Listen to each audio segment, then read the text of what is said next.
gathered here once again for some underground world news live here on this 10/28/2024. Let's get a mic check. Make sure everybody can hear me out there. Thank you, Gunther. Good to see everybody. Quantum. Thank you, Granite, for the coffees. Much love. God bless. Hitting them right at the gate. It's all appreciated. Got Dwayne in the house. Gabriel. Jay from the Ville. Much love to all the crew. Crown Jewels. All my cats across the pond in the UK. Flipping the house. E. Fitz. Kathy. Raymond. All the crew. All the mods. All the pure bloods. Much love. D. White. Ira Freethinker out there. Tacos, thank you for sharing the stream. I want to thank anyone else that shares the stream on any platforms out there. You get it out to places that I can't reach. In front of eyes that I can't reach. If we're going to wake anyone up, it's the only way I know to do it. I thank you for sharing and getting it out there, like I said, in front of people that otherwise would never see it. We're here at Tooge in the house. I hope you're good, brother. Kev Bar. Man, been thinking about y'all lately, man. Heavy. MC, much love. Arma, much love. Thank you for the coffees. I appreciate the support. If you guys got anything you want to get to me, dabu7@yahoo.com. Turn some things down. Up. All right. We should be ready to go here. Beautiful shot of lake there. Start us off with. The fall season has set in. And it brings with it a lot of beautiful color out there. It has been around here. I don't know about you guys' neck of the woods, but I took a picture and shared it on X or on Twitter. And yeah, color popping, a lot of it falling now, past day or two. So yeah, change is upon us, that is for sure. Exit out of this, take us down. Well, let's go up to space real quick and get an update. We do have a minor geomagnetic storm. Anytime we've got these, if you guys are in the upper areas of the United States or up into Canada or just in upper latitudes, you have a better shot at seeing these auroras. They're saying that these auroras are going to keep on popping up into this next year. I guess they push back the peak of this whole thing, so to speak. Carolyn, I love you right back. Thank you for the coffee. Much love. We haven't had another X flare since the last time that I've reported, but we're prime at any moment to catch one. And you can see on the bottom band here, 3873 up to 3877, this whole conglomerate of sunspots. They're ripping off some big flares, so it's turning our way. Kind of like Russian roulette. We don't know what's going to happen here. And some updates here real quick on these comets. If you don't know, the name Comet Atlas has been designated to several different comets. The one that we were just tracking, the one they said got decapitated, but it really didn't. The one we were tracking this whole time, watching come in, you could see it in the sky. People were taking pictures of it. All right, that was one of the Atlas comets. But then there's actually another one that just came in. This S1, you got to go by their numbers, 2024 S1. It too was called Comet Atlas, and it came within 0.008 of the sun, and it's gone. That may be that mystery comet that they were talking about, because they were also saying that they were hoping that this comet here was going to survive going past the sun and put on a bright show. Any comet that makes it past the sun that close, they're going to flare up real bright when they come out on the other side. That's what they were hoping for. Looks like it devoured it. The sun is more than a big ball of fire. Matter of fact, it's not even fire. Now wrap your head around that one. It's electromagnetic plasma and all this other stuff. And the things that I see go to and like from, like out of the sun, even like in and out. I don't know. We've seen things feeding off the sun. I've got the footage on my channel, as crazy as it may sound. This came from their own archive images that they try to juke us and not give us video footage. They just give you really late images. But when you take the time to go back and compile those images and put them in a row and hit play, you create a little video.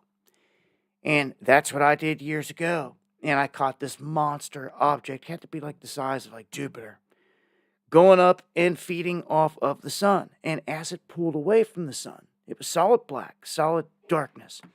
You could see a coil, a tether, break away and snap back toward the sun.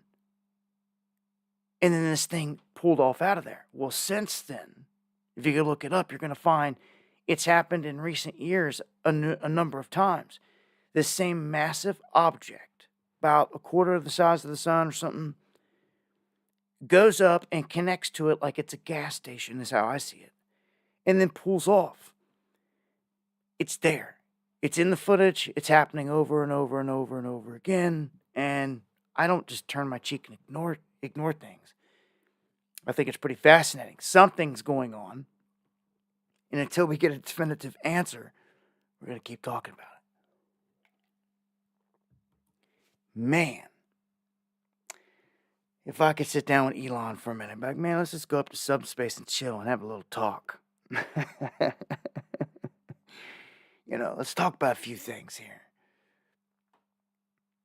All right, and there's the other one. It's called Chuchen-Shan Atlas. I just called it Atlas at the time, but that's what it's officially called. It's still in the sky.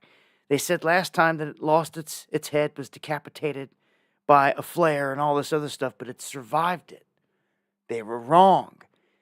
And it keeps on trucking. So it's still being caught. It's not as bright, but it's still being caught by people out there that like to catch these things and take pictures. Also, before I get out of here, what do we got here? October 28th is what today is. We've got two objects. This was one coming in closer than the moon at 0.6 LD. Average size for these ones that come in that close. And then we've got one that comes in at 0.2 LD, which is super close, but it's super small as well. So if it does come in, it could break up. If there's any fireball events, we do got some incoming. And speaking of things in the heavens, I'm going to share with you here this clip real quick. Actually, I didn't think about it. I may not be able to. It's a YouTube clip. I want to run. Whoa! Daddy! You can see. We see them! These lights in the sky. What in the world? And this is in Indiana. And guys, I'm going to be straight up with you. I get this from a ton of people. All the time about weird things. It's everyday people. That's how I know they're experiencing something like real. I don't see these people lying to me for no reason. And they send me clips and it may be something similar to this or grainy or not the best shot, but and sometimes they don't even get a shot. A lot of times they don't even get a shot. It's just people explaining to me what they see, what they've seen. Because not every time does someone have their phone on them or can you catch something that happens so quick that you look up and you see it, and then it's over. I'm getting it from across the country, really. There's been an uptick of it. Let me also pull up here the X feed. I did not call it Twitter that time. The X feed. And share with you a couple things here real quick. One's going to be more mystery objects in the sky. Pixie in the house, Raymond, cannons. If you missed it, I dropped a video today on this. This is, and there's a video with it if you guys want to go see it. It's people like down by the beach in Australia, and they catch what looks to be like a dome in the area. And he takes a good minute worth of footage here. They're kind of looking at it, laughing about it, kind of freaking out. But then you see the storm clouds around it gathering and popping off around it. And the oddest thing is it's like lightning hits it and bounces off of it. That's the more or the most interesting thing about this piece is how the lightning bounces out and off and hits the ground over here. It is rather unique. Just a crazy event. Some want to say that it's a rainbow formation. It's a red rainbow formation. Other people don't agree and don't believe that it could be anything like that. Everybody's got their opinion, but that's what's interesting about it, I guess, is we don't know for sure. One of these anomalies, it does have a dome shape, but the lightning effect bouncing off of it, hitting the ground, I thought was pretty crazy. I got a video there if you guys want to check that out.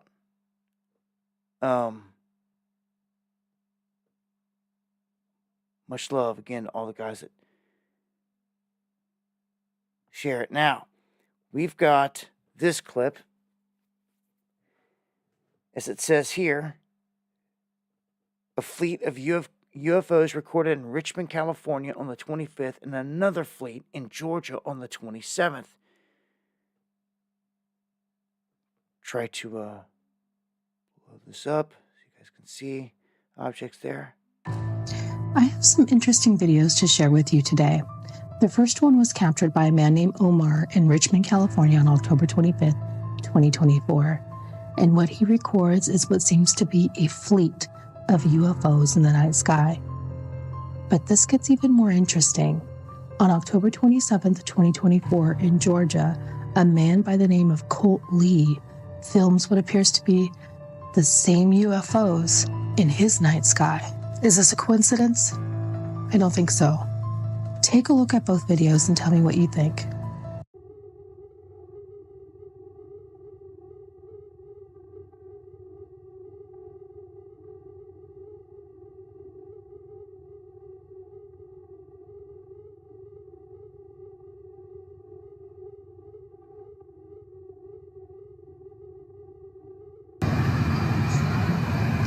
What in the world is this? If I would tell him, I would tell him, what are you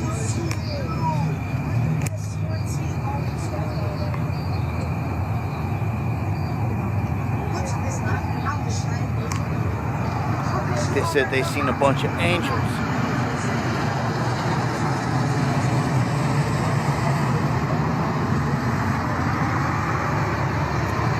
Now, as an investigator, I got a lot of questions. And there's also one way out there in the background going by what seemed to be, let's see.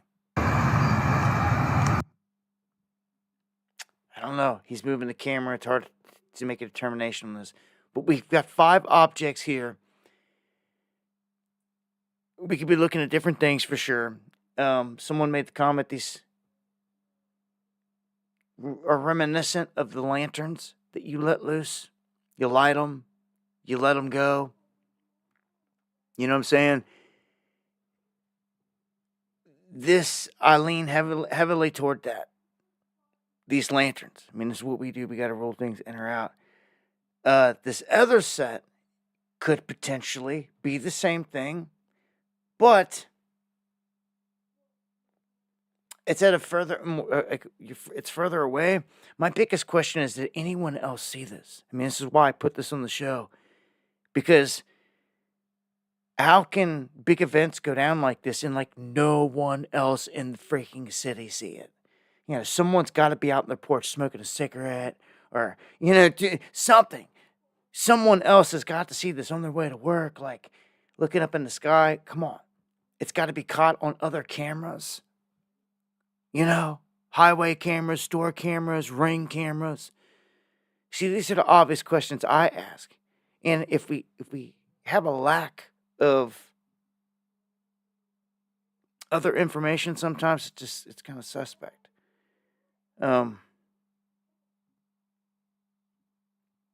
Okay, while I'm over here, before I shut this down, I'm not into the politics yet, but since I'm over here, I want to go ahead and show this to you guys.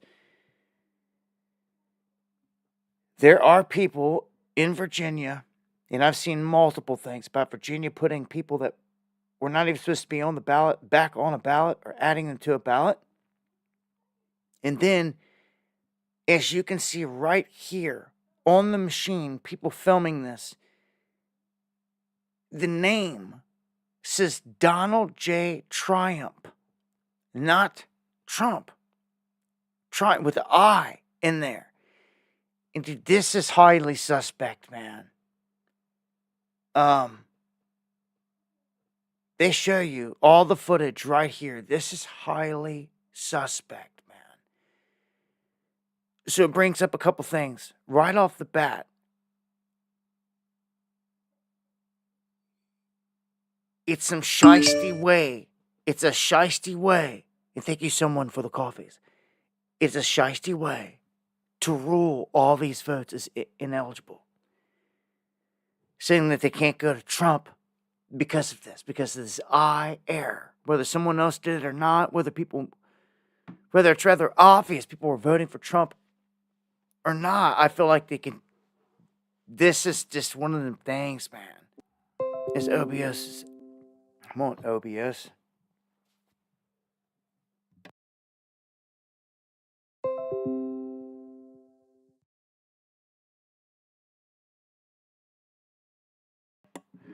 All right, going to wait a second here and see if I got a connection.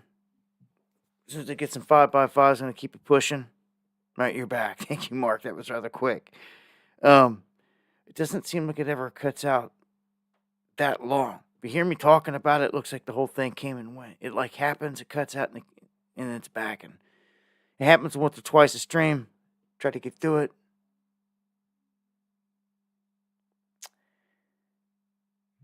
And much respect, cannons. Oh, that's all I've seen. Heads up, I said this on the last stream about insurance companies dropping everyone for like stupid stuff. If you're in a floodplain or something like that, they're dropping people in those areas. If you're in an area out west that's seen fires, they're dropping the fire insurance. It's kind of a setup, if you ask me. I mean, that's what insurance is for there. There's always going to be a risk of some kind of damage. But now they're going to satellite imagery. And not only are they going to satellite imagery, but they're using AI. It seems like they're not even trying. Yeah, I'm one mention and it starts buffering. They're not even trying to let humans get involved here. They're just adding AI to the situation. And the AI cannot differentiate between solar panels on a roof and what they're calling moss and mold. Dark patches of moss and mold on this woman's roof. And you can see this is what all these people would have had to have been told. Anyone that's got solar panels on the roof, that's what the AI is picking it up as. They're shocked that Liberty Mutual refused to renew their insurance for their house because of this. And apparently this is something new that they're doing. It's an alert like, hey, they're going to be doing this more and more. If you've got any kind of obstruction on your roof, they could say this. Now, this goes even further. If you live in an area where you've got to carry certain this or that, they're going to be looking to see what you got going on. Say there's rules on collecting water, and you've got a bunch of things collecting back here, and they see it. Oh, they're on you. I mean, this is getting kind of crazy. Just a heads up, man. At Liberty Mutual, this is what they're doing at least. And it's shocking people. They don't know what to say. Not only are they getting hit with it, but it's a lie. It's fraudulent. And they got to go through all this trouble to prove that it's a lie. So, it's always something on. All right, so let's jump into the economics here real quick. We've got the head of Volkswagen and their union saying that it's happening there too. 3 plants closing. Thousands of layoffs. I guess this is amid what they're all calling an auto crisis. Even Elon Musk was saying and mentioning something in that department. So, more jobs, thousands and thousands of jobs here, man. Add to the list. And as they put it here, this is bad. Where the economy is imploding. The mainstream's really not saying much on this, which isn't shocking. I don't have the news to see, but they're citing in here that they're not putting any spotlight on some of the main stuff, obviously, because they're hiding it here in this election time. But they say just take a look at home sales. The previously existing home sales fell to the lowest level that we've seen since after the last financial crisis, which was back in 08. And like 08, 09, it took a year or so, they started to see big time the effects of that. Kind of similar to what happened with lockdowns and everything. People tried to hang on for a year or two, but they tore through their savings, all this other stuff. Another thing, we know that credit card use and debt is at an all-time high, record highs. The commercial real estate is in shambles. Let me just kind of paint a picture here for you guys. You may hear that this is bad, that's bad. This is happening, that's happening. But I want to really point out here and like paint the picture with these numbers how bad it is. I would never have thought that in this day and age, with everything getting more expensive, right? Everything's getting more expensive. That is all the things you need to survive and get by. They're getting more expensive. Would you believe the major office buildings in Manhattan that went for $332 million just back in 06? Just back in 06, $330 million buildings selling for less than $10 million. 8.5 million to be exact. That is a nearly 1 million square foot Manhattan office building. Going for that because no one will buy it. So I'm saying, in some of these spaces out here, it's wrecked. On the flip side of things, I'd say if you've got the money you're looking to invest, you might be able to find some deals. But this isn't the bottom. Market hasn't even crashed yet. So, like the big ones, and I wouldn't. I don't know. No one wants to touch it. And it's bad. Last time I talked about the restaurant apocalypse. It continues. Denny's shutting down another 150 locations to add to the long list of all the places that have closed. Retailers, they say buy baby buy or buy buy baby is shuttering all of its stores. I've never heard of the place, but it's shutting all of them down. Just every week, it's more and more I'm reporting on. Just they're going bankrupt or they're disappearing forever. It's not good. One thing it is good is this. The whole green scam seems to be dying. Not just in America, but like globally. Like rather quickly. The whole thing with the EVs and the batteries, and people just didn't accept it. They aren't taking it. In the land of the free, it should be an option. They shouldn't try to force you to do anything. But I've heard a lot of good about the hybrids out there. I continue to hear good about the hybrids. You don't have to plug them in anywhere. They self-charge when you're driving and all this good stuff, which saves you on gas. So it is gas powered, but it saves you. Like when you're doing 80 and in cruise control, it may switch over to it on the highway and all these other things, and charges at certain times. You don't have to play this game. That is something that I would give props to and think about, because I've heard nothing but good about people around me that actually have them. I don't know anyone that's got just an EV. That you gotta go plug it in and wait, 5, 6, 7, 8 hours for it to charge to get to work, or whatever, to get back home from work or whatever. I don't know. That would be a nightmare. I think people figured that out rather quickly. And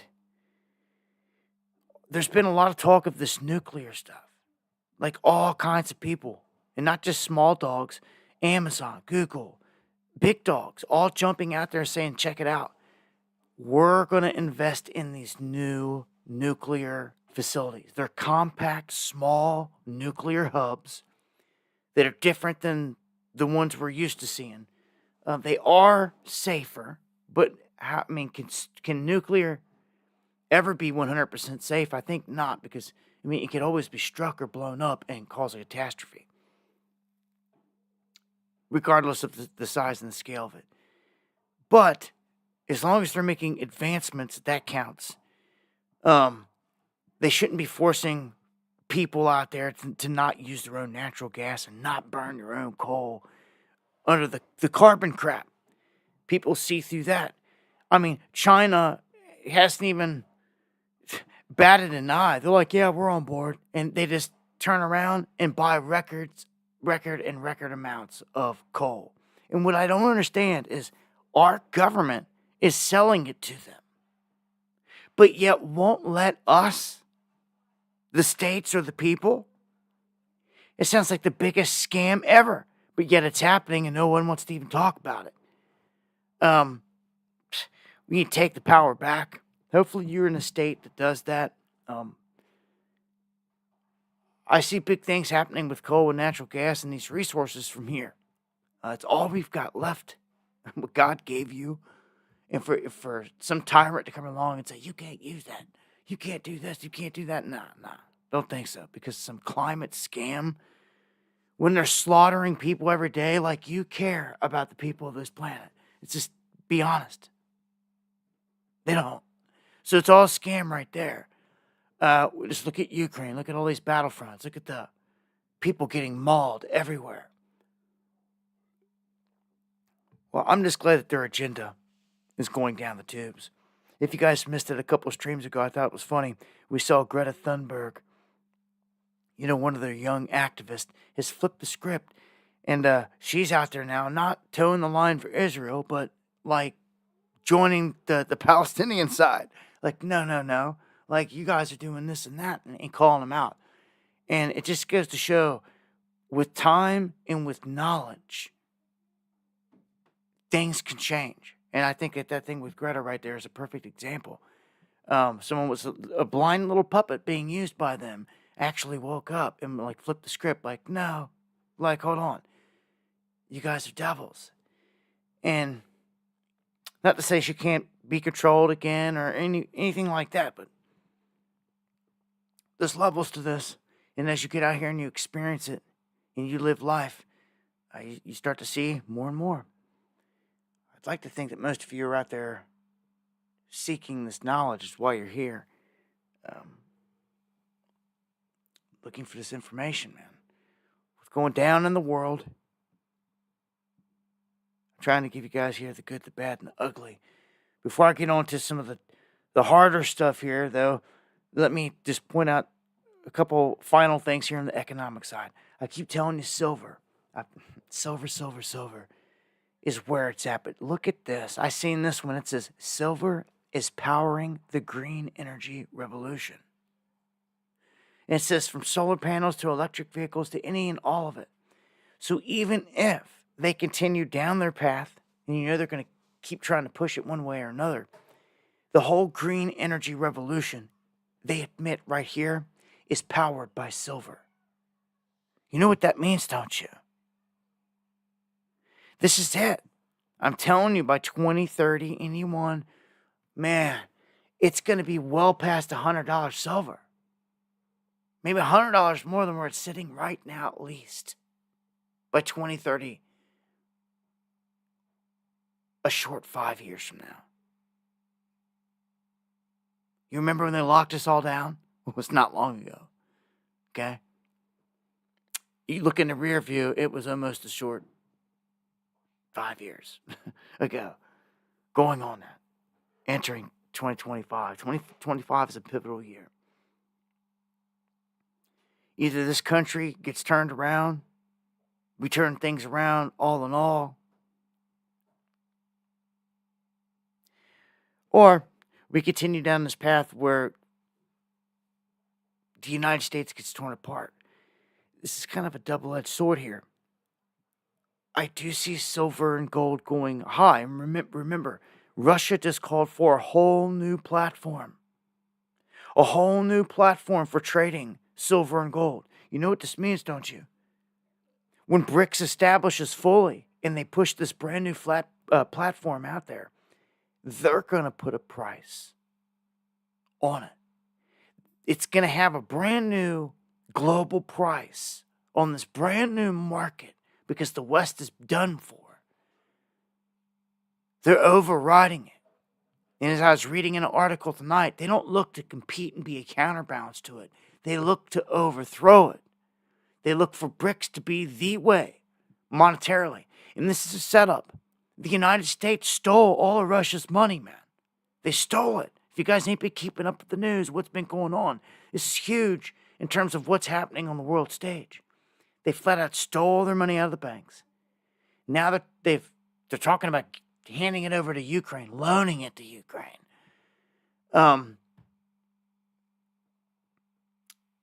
All this is backfiring. They thought that we would crush the Russian economy. We did not. It bolstered. It is actually percentage points ahead of our own economy, doing better.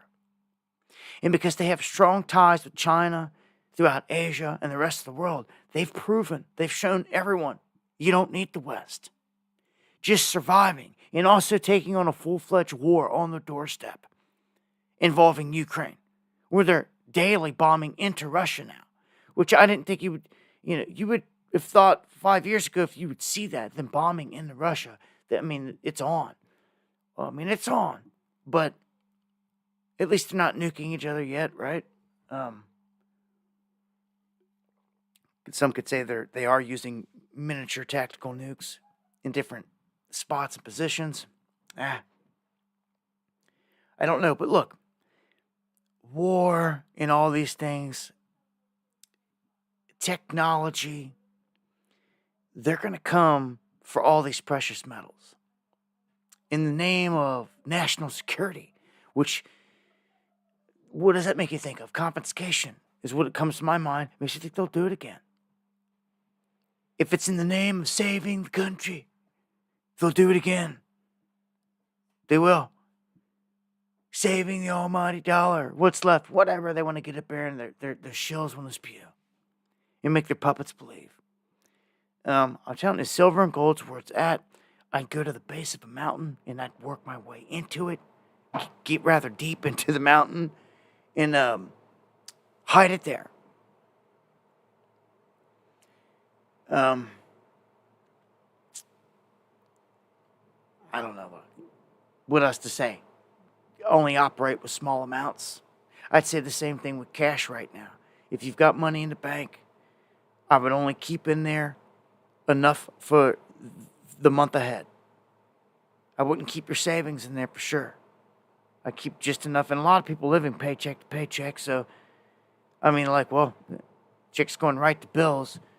So just expect that when this happens, though, for all the people that go, paycheck to paycheck, that it's going to be a rug pull. All these people are going to be trying to get their money out, and they can't. There's a huge event about to happen. I don't know when. Before, after. Before, it doesn't make any sense right now. It doesn't. Unless it's one massive cyber attack. And that affects the election, that affects the banks, that affects everything. And that would make sense. And then you're talking like any day now. But if not, you're talking about once this election thing kind of gets through and settles, the smoke settles on it, especially if Trump's in there, declared the winner, it happening at a strategic point then, after a series of actions. Okay? It's the best way that I can put it. Because the moment that he's in there and he starts to announce tariffs, these things, I'm telling you right now, some of these tariffs, some against some countries, you mark my words, they're going to backfire. Because this isn't 4 years ago. This isn't the last administration or any other moment in time. This is current. And currently, the world is breaking away from us. So China, if you put tariffs on them, it's not going to be the same. It's not going to be the same with anyone. Anyone. Not with the emergence of BRICS. I would say that it almost seems that they're definitely telegraphing that Trump's going to go to war with Iran. Now, the best way to position that is to have them already halfway there. It's already begun with Israel. You know he's a staunch supporter of Israel to the end. Okay? And they keep dropping the seeds that Iran was behind this. Iran hacked Trump's website and gave all the info to Kamala and them. It's like, get out of here. They're trying to assassinate and kill him. That they may have had connections to the shooters and all this. It's like, dude, get out of here. You're really trying hard to paint the picture that Iran wants Trump. Why? Okay? Why? So the moment he gets in there, hits the ground running, they can go after Iran. I'm telling you. That's what it seems like to me, just from on the surface. Watching how they do these things over the years. I also see Trump trying to play peace on different world war fronts, like Ukraine. He's done said it. He said if he wins before he even gets in there officially, he'll have a deal worked out. These politicians make a lot of promises and they don't come through. Don't ever forget Hillary for president. It was the biggest slogan, the biggest thing, and she's still walking because he just didn't feel like doing it, as he said. Yeah, he just didn't feel like doing it. This is a stage. This is the same left, crooked Hillary, all of them with the body counts and all that. You know, people taking shots on your life. You're trying to tell me all this from the other side? Like, get out of here. Like, you're just not going to make a move on them? Would he pardon Hunter Biden? Potentially. It gets crazy. It gets crazy. He says Hunter's been a bad boy. Talking all this crap, but says that, I'd hate to see that. This and that. Yeah, talked all that crap about Hillary and just let her go. Because he just didn't feel like it. Just didn't feel like it. Just didn't feel like locking up the person you told the whole world you were going to lock up. Like, it just doesn't sit well with me. All right, I'm not even there yet. Let's get there real quick. First, we've got an update on some COVID-19 deniers here. They rejected the jab, so to speak. These workers, this is out of the California Bay Area, rail transit officials, they say, ordered to pay $7 million to these workers that they fired because they refused to get the jab years ago. This is crazy. This shows people that said no. If you lost your job and you've got the right lawyer, just point at this case. I'd be calling people up like, yo, did you hear about this? I was listening to the show tonight and he was talking about, these workers at the rail transit out of California's Bay Area. Just Google it, look it up. They have to pay $7 million out to these transit workers, 6 of them, because they stood their ground. Okay? So BART ordered to pay this. Individuals there receiving between 1.2 and 1.5 million apiece in compensation for losing their job. And as the lawyers state, they were willing to sacrifice everything for their beliefs. And they did. They lost it all, but so did everyone else. So I can't help but think that when everyone else out there that lost everything is looking at this story and sees that, hold on, what makes them any different than me? I did the exact same thing. Well, dude, I believe that, under the right circumstances, you too have a shot. This could change things big time. But a jury awarded this. They got together and they said, no, this is how it should be. These people deserve this. So, and it's because time's gone by now and people have information and knowledge. And I don't know, now's the time. Now's the time to make the stand and fight back. Yeah, much love, salutes to all the pure bloods. And that's exactly what they are. They stood their ground as pure bloods, and they just got paid for it. So that's a win.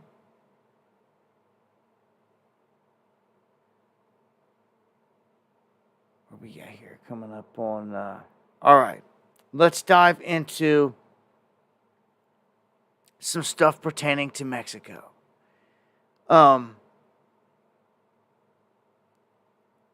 We've got a couple here. Lasers, and this is the type of stuff that I would love to be able to use on all kinds of different places. But this LiDAR technology that they've got now, light detection and ranging, they can create these maps by shooting laser pulses at the ground from aircraft, space, what have you. And they can see what's hidden underneath the jungle. So they're coming out and saying that they have discovered another massive complex. And when I hear this is the type of stuff that Indiana Jones and me was like, yo, let's just pack bags and let's get down here, in a little plane that can land in a field, drop us off, and let's explore this thing for like a week or two. They have discovered pyramids at this location, a ball court, all kinds of stuff. The city, it's a full-blown city, 6,674 structures. Pyramids like the ones in Chichen Itza, in Tikal.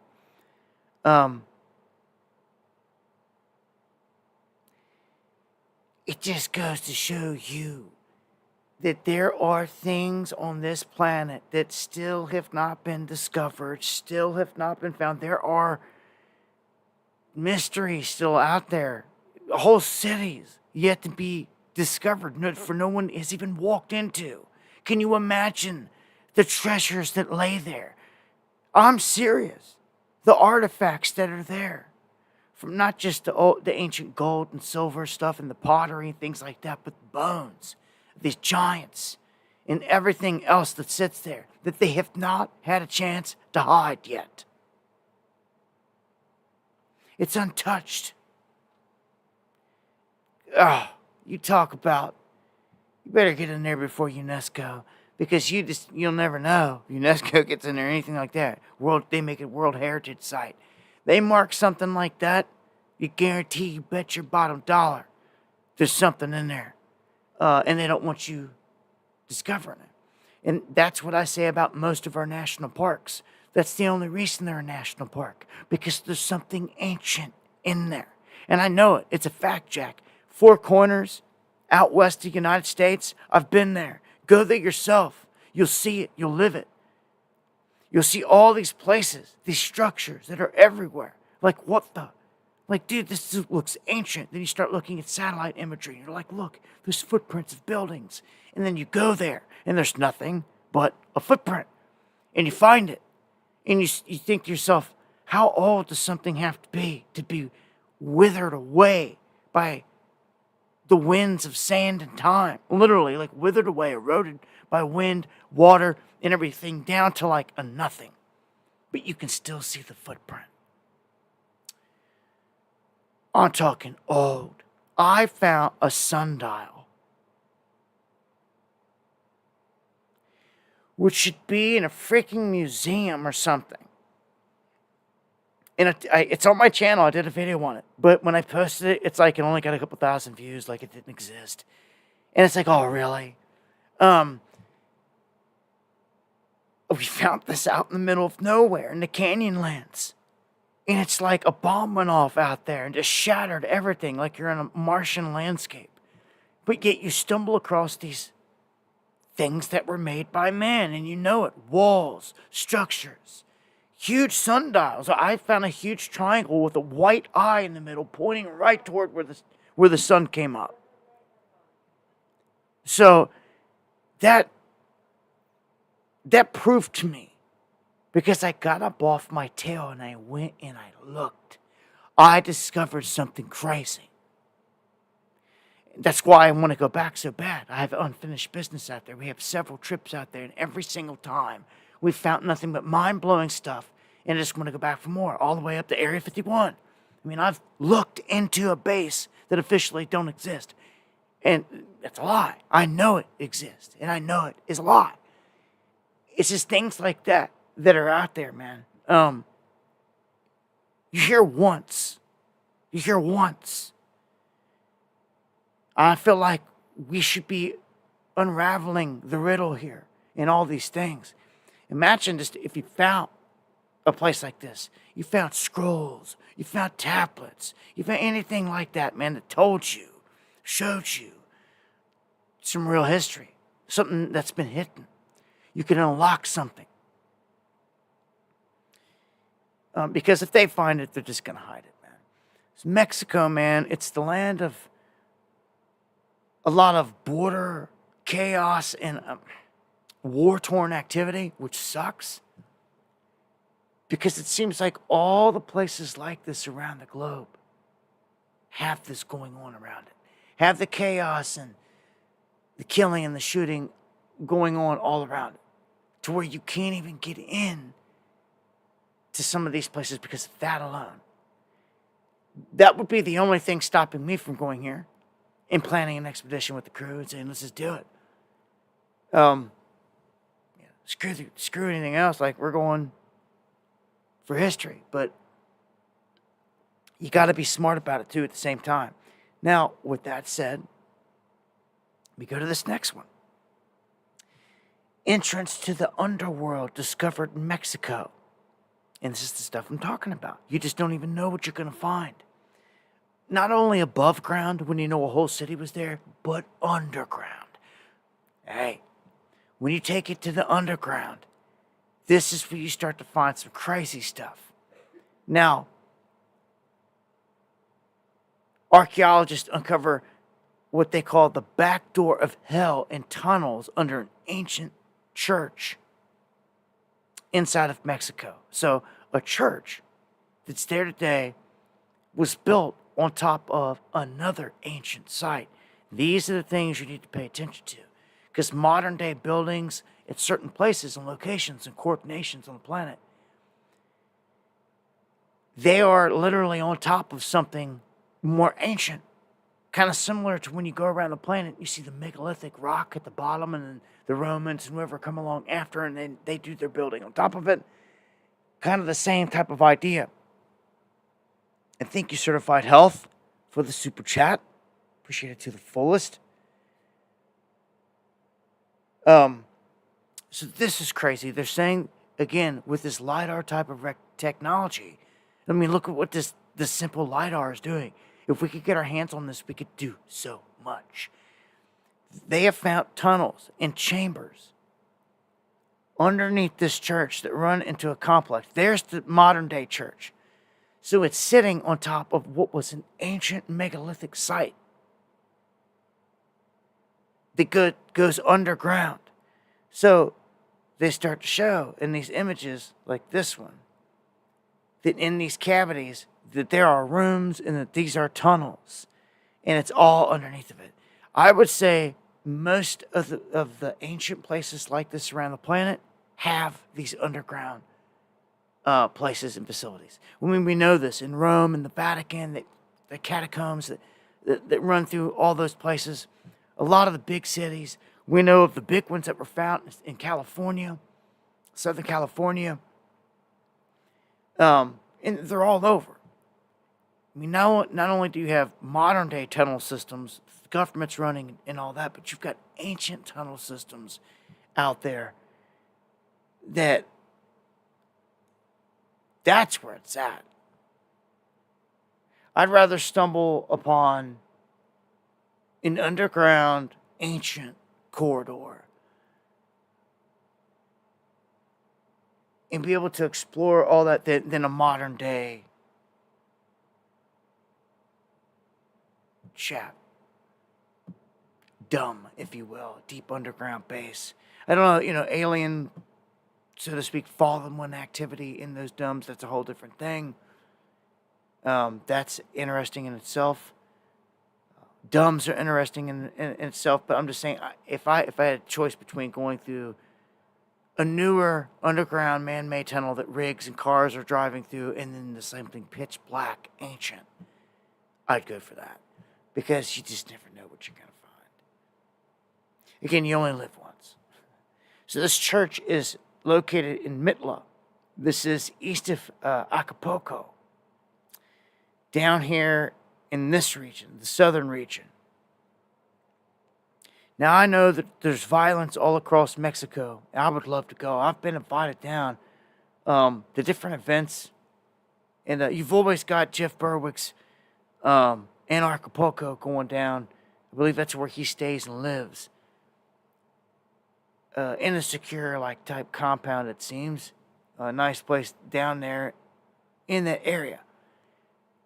Every place has got its violence, its crime, and all that. But from what I know, some of these areas in Mexico are not all overridden by the cartel, where you're just going to get kidnapped all the time. Although, at the major airports, they do have scouting gangs. If you're going to fly into those places, they are looking for people coming off those airport with luggage, with Gucci bags, with nice jackets, with jewelry, diamonds, bling, anything like that. They have scouts watching for that. So just a heads up for things like that. Go as low-key as possible when moving through places like that, if you're going to go down to Mexico and things. This is what I've been told, because I've been asking questions, and I would like to know.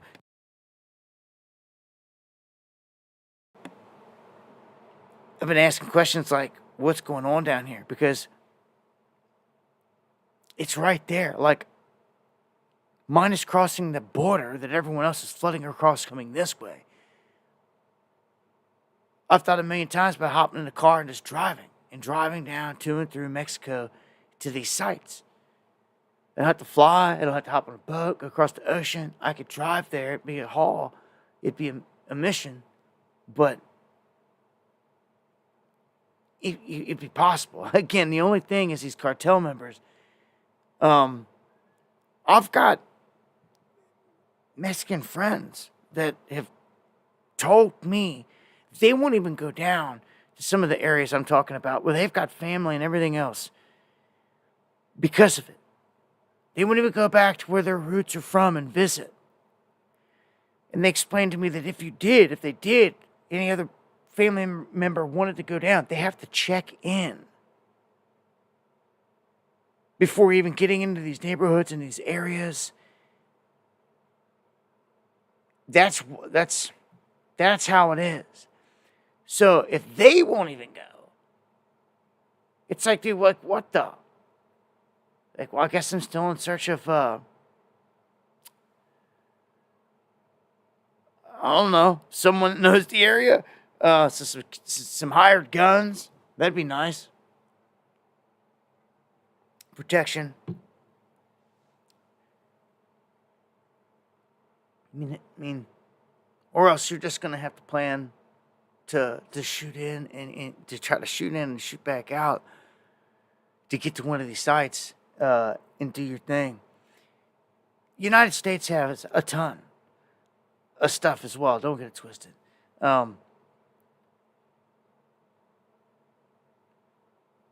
And thank you for that drone stuff. I'll check it out here after the show, those clips that were emailed. If you guys got anything you want to get to me, dabu7@yahoo.com. Here at the top of the hour, Scroggins, much love.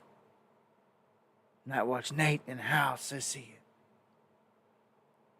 So what's the deadliest places for journalists this year?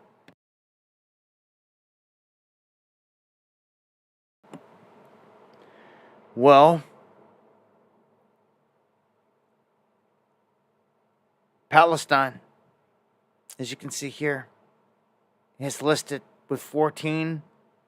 Pakistan, which doesn't get mentioned a lot. And these places don't get mentioned because the information doesn't get out, hence the journalist killed. Bangladesh. But then you've got Iraq, Sudan, Myanmar. Ukraine's only had 2, surprisingly. But Mexico has 4. So it's got more than even Ukraine. Mexico does, in terms of the people getting killed, journalists. I showed you on the last stream how Israel targeted the press on the ground in a strike and killed a bunch of members of the journalists. This just goes to show, when you're sitting on a war front or anything like that, you're fair game in the eyes of these people out here doing this. It's crazy. And I made mention last time how India and China had made peace, which is a big thing. If you were smart, you would drive a wedge in between these two countries and make them go at each other. But they've made peace. They've had a de-escalation deal go into motion here at the BRICS conference. And a lot of it has to do with everyone's hatred for the West. So this is not good. There was a time when India was about to buy U.S. military weapons and all this other stuff and was going to lean this way. And we had Turkey there too. Even had our weapons, and still do, have them stored in Turkey. Both of them seem to be flipping and going the other way. I mean, India's been a part of BRICS anyway. But militarily and on this world stage, how do you defeat this? How do you defeat that monster? India and China, if they wanted, they could just throw troops. They could Red Dawn this place for real with troops and overwhelm it. They've got so many millions of people together combined. I don't see how you stop it. This is similar to the ants waking up. When they realize the power in numbers and they flex, it's over. And again, the scary thing here is they're not looking to try to make this a multipolar world order, so to speak, like some had said. They're positioning and aligning themselves to be the de facto way. They are not only setting up BRICS for all the payment systems and all that stuff, but also, as they just said, the whole gold market and everything else. This means that the whole West market can come down, and it will not affect them. The whole thing could crash our whole market, which it's going to, and you know it. The whole thing is going to come crashing down with the dollar, but it's not going to affect them whatsoever. Matter of fact, it's going to bolster them.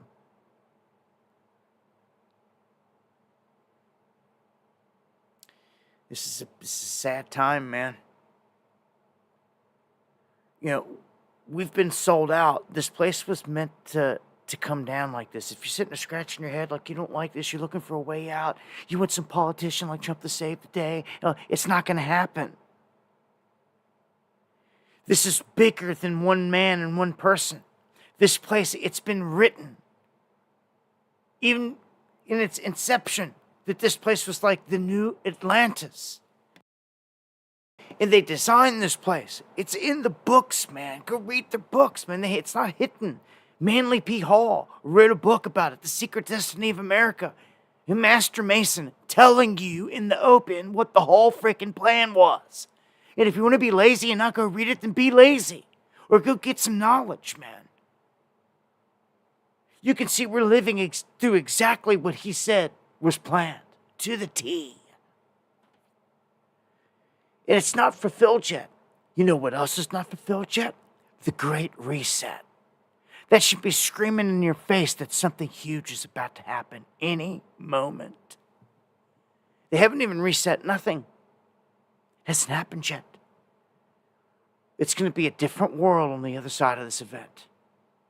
You thought that things pre-COVID and after COVID was different. And a whole different world. Nah, you ain't seen nothing yet. I'm warning you. So let's take a look real quick at the war fronts around the globe, because I got a feeling some of these places are going to go hot as America falls. The Taiwan Strait is going to come under fire because the whole thing with Taiwan is going to come into play as soon as China decides to make a move there. And remember, this is all a stage. We raised Xi Jinping, their almighty emperor. He is Western trained. His handler was Henry Kissinger. Look it up, dude. You're getting played. Whole world is. Once you realize all this, man, it's all it is. It's a charade, a play on the minds of the masses. And they want to slaughter a lot of people because technology is at a point where it can replace us. And there's too many of us. They haven't hit that. We are the carbon that they want to reduce. So when this whole thing goes hot, the Taiwan Strait will be one very important causeway, if you will, here, where a lot of goods are going to transit. And this chart shows you who's affected by this via exports on the left of the circle, imports on the right.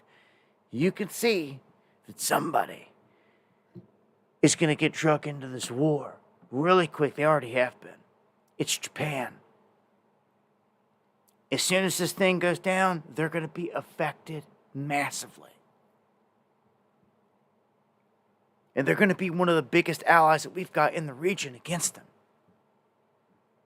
You have to remember that after World War II, after we had to drop bombs on Japan, there was a deal that they weren't allowed to have certain weapons or anything militarily, ever, offensively. It was in writing. Fast forward to today, they've bent the rules and done all this other stuff because North Korea and China, they've been popping off missiles right in Japan's direction the whole time, knowing that they got to kind of sit there and take it. That they're not supposed to have anything per all this stuff, right? So they just kind of have scared the crap out of them, shooting rockets over their head and all this. Well, now the United States has said to hell with that. If you allow us to bring in weaponry, we'll defend you here on your home turf. And they're bending the rules. Things are changing. to where they're going to arm up Japan just like they will Ukraine or anywhere else. Yeah. To fight the enemy here. So I'm telling you, Japan, in a different role this time, because they're pitted against China here. It's just the way that it is, man. You can see that the strain only affects like 2 to 3% for the United States, even the UK, Canada. It doesn't affect us massively, the strait itself here. But it does affect China. It does affect United Arab Emirates. It does affect Iran, India, South Africa. See, they all get pulled into this. Brazil, Russia, Egypt. So, just saying. U.S. intelligence also saying that China is leading a rapid expansion of its nuclear arsenal. Just great, right? What do you expect? No one's going to stop them. They're not going to back down at this point. And they see that they can become the powerhouse of the planet. And look, behind the curtain, they know this. Xi Jinping knows who and what he is. He knows where the dragon's going. He knows what the plan is. He knows he's the man to lead this. He knows the dragon is stepping onto the scene. It's their time. Sadly, to the demise of America, but he knows this. And it was us that gave him this. That's how big of a sham this is. Rothschild controlled, Western controlled. Trained him, put him in position. Rothschilds have been in control of China since the days of Mao. And what did he do? He went in and took the guns from all the people and murdered tens of millions of his own people. After decades of showing that they'll be good, that they'll murder their own people, and we, Manchurian candidate, their leader, basically, China is what it is today. That's a fact, Jack. It's a fact. Could not, would not be in the position if it was not for us being our politicians selling us out and doing it and creating it. Those are all facts, okay?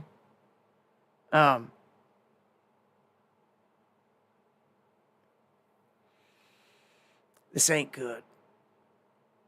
This just ain't good, okay? So now, I keep telling you, this is a world war. When you start to see all these different troops from different countries and different places where they shouldn't be spread out like all over, this is world war. North Korean troops are helping to regain the territory in Russia's Kursk. So, they're there. And they keep putting a light on this for what reason? Why? Why? Because the moment that we kill some of the troops there, I'm telling you, Kim Jong-un is going to lose it. He's going to start popping off missiles. Watch. He's done it over less. You watch, it's one troop. As soon as they get hit and they die, something's going to happen. He's threatening to invade South Korea out of nowhere. So North Korea threatening to invade South Korea. They just blew up all the bridges connecting. The demarcation bridge. All of it.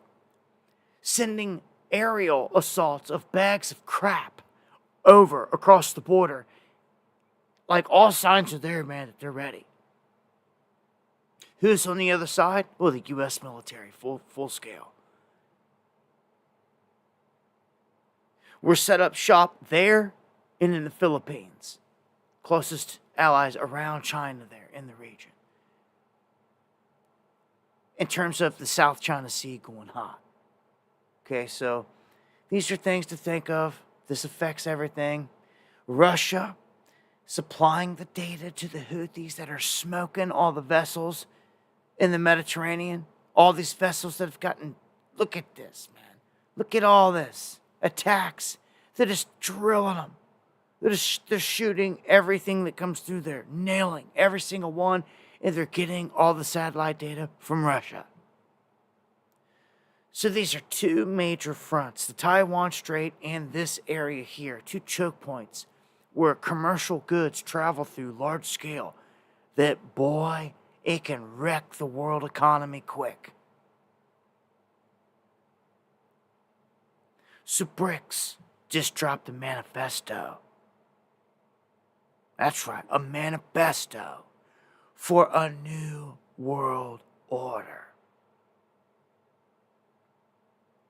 You've heard this so many times throughout the years, and different people saying it about the new world order, this and that. Well, in this, they don't look to be a multipolar order with the United States. They don't see it fit. This means that they're ready to go to war with Israel, the West, the UK, all of it. And that what they're building is going to be the way of the future. Yeah. And the fact that the West stole all of Russia's money, it keeps coming back to that. They do not trust them. There's major security issues. And BRICS is growing. BRICS is growing as our petrodollar is gone. It ceases to exist now. It's insane. It's done. Saudi Arabia and company all going the other way. Especially since Israel has their sights set on them. Israel wants Saudi Arabia. They want Jordan. They want Egypt. They want Syria. They want all those places to make a greater Israel. If you haven't realized this. Let's take it down to South America real quick. What's it looking like down there? Well, if you don't know, apparently Brazil and Venezuela hate each other. They don't like each other. And Venezuela was applying to get into BRICS here full scale. And basically Brazil skipped going to this big meeting because they're saying Brazil does not want Venezuela in it for whatever reasons. Venezuela is one of the most oil-rich countries on the planet.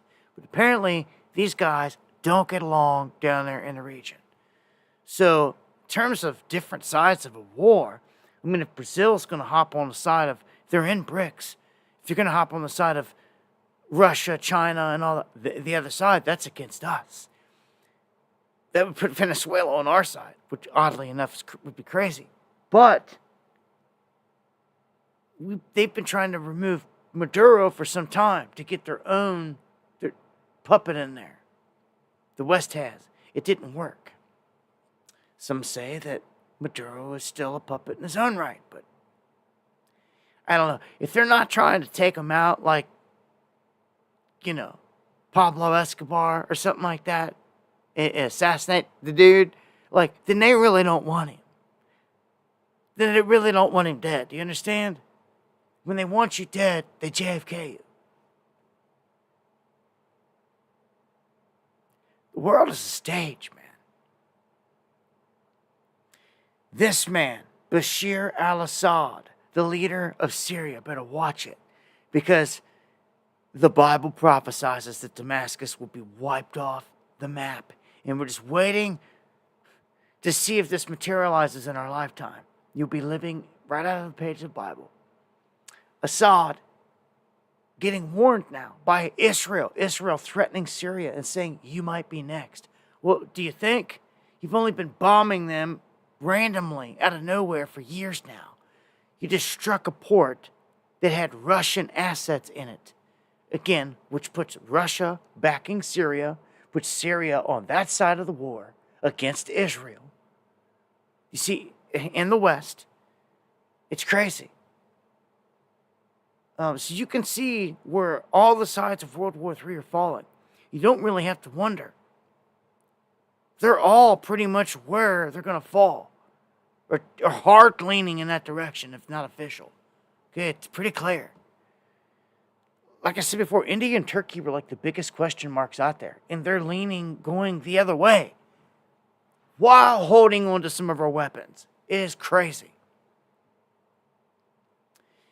If you also don't know or understand what is going on with Ukraine, they want Ukraine to be their new greater Israel, like expansion. Look up a Shabbat leader in a speech and what he calls for. He calls for that area. And he says that the Russian people, those in that area, are prime for his exact words, or liquidation.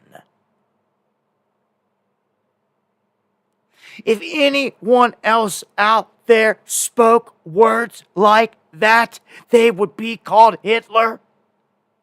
And compared to such, right now, they would. But not them. Huh? But that's why this is going the way it's going. Here. This is the plan for some certain individuals out there. And it's not in the best interest of we the people.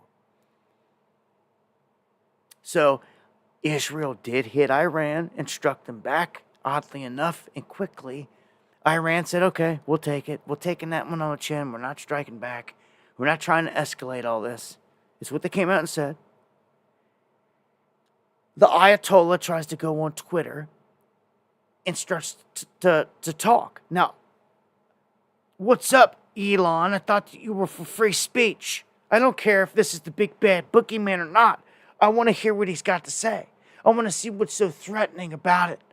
Okay? Let's hear it. Mr. Free Speech, right?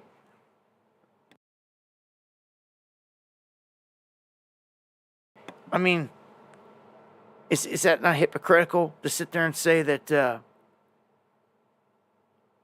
Well, look at what his second post, and one of the reasons he probably got it taken out. Look what it starts off talking about. Zionists are making miscalculations with respect to Iran. Oh, really? Well, that's interesting. So you can see right there the very first words of what got him clipped and removed. That's who did it. Haven't you figured all this out yet? Cannons, man. Thank you. Gives 5 memberships to the underground. So, hey, thank you, my brother. So, yeah, I don't get it like Elon. Well, yeah, I do get it, because you censor the piss out of me, Mr. Free Speech. You've got me basically hidden in a dungeon on Twitter. Literally. Only the few that come through and get a glimpse and see me rarely. I'm like a wild, rare animal to be spotted. You know. Other than that, I'm like hidden. Fun, thank you. Yeah, so am I. I wish they'd just get on with it. But I tell you what, this election's going to bring some changes one way or another. And it's either going to go into full-scale World War III, unfortunately, or maybe some peace is there. Because remember, when Trump was in there last time, it was peace, so to speak. He didn't start anything. He didn't escalate anything in Ukraine. He did not. He didn't do it. It actually died down quiet. Wasn't much of nothing until Biden regime got in there.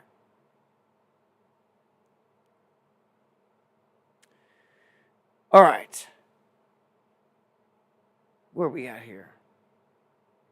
Try to pick up the pace.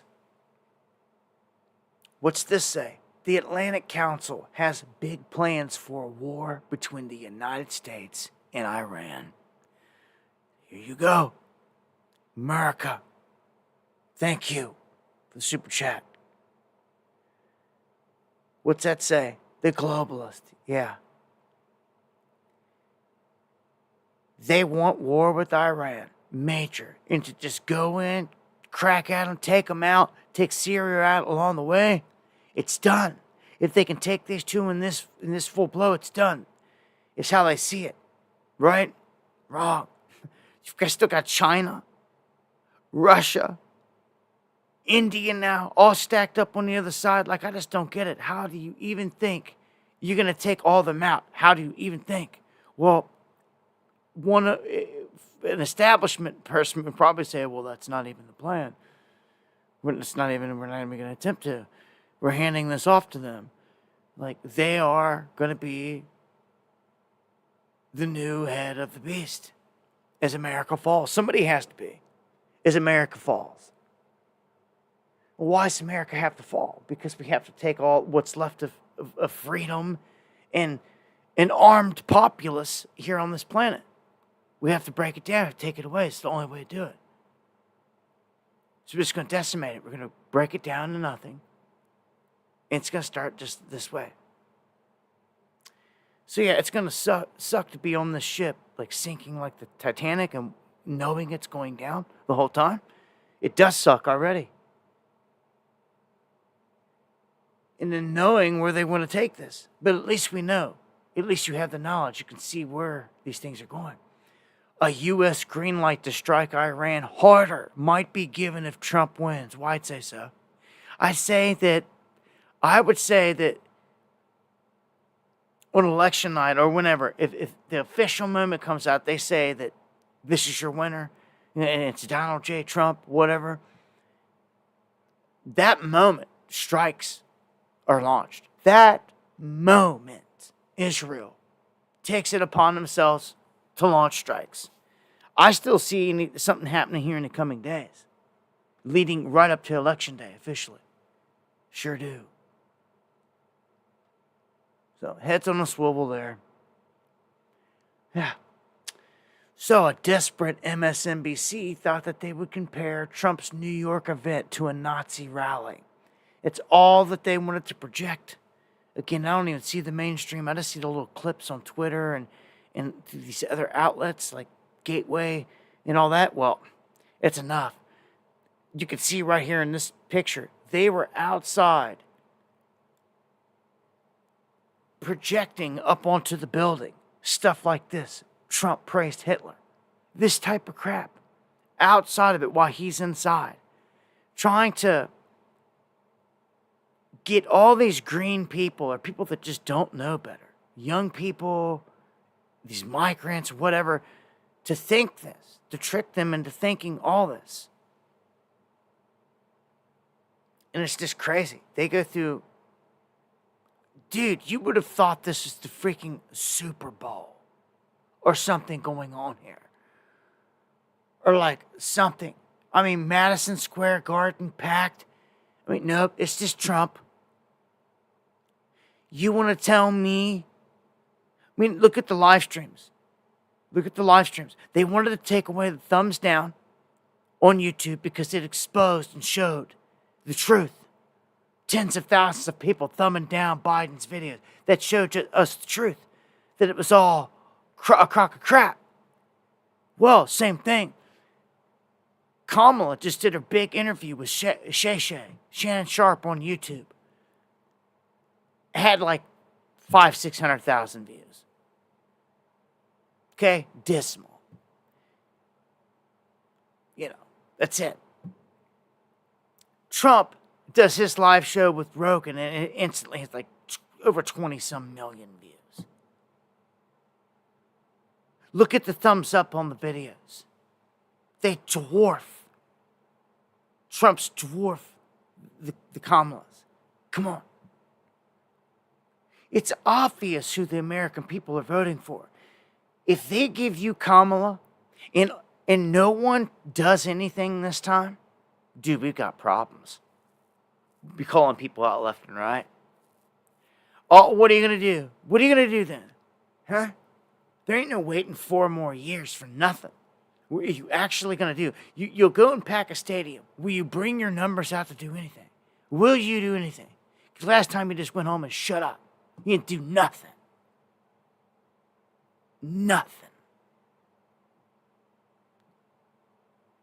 Tucked tail, went home, while this place got hijacked.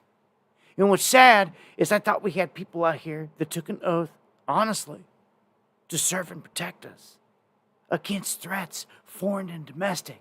Boy, oh boy, that don't exist.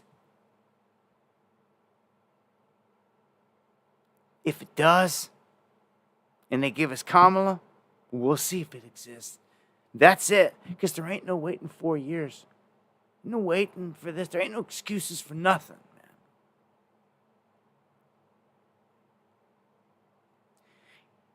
if there's one thing that I, in these days and times, wish that I did not do in this life, it was go into the military. It's crazy that I say that right now. Why? Well, I would have took that oath.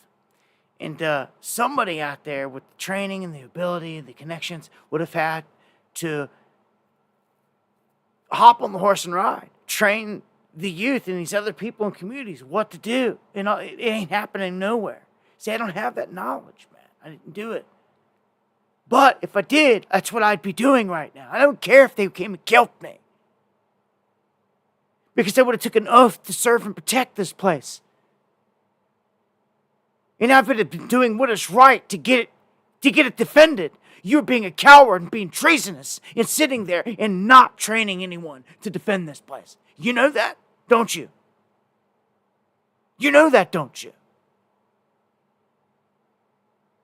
Cuss me all you want. I don't care. I can feel you.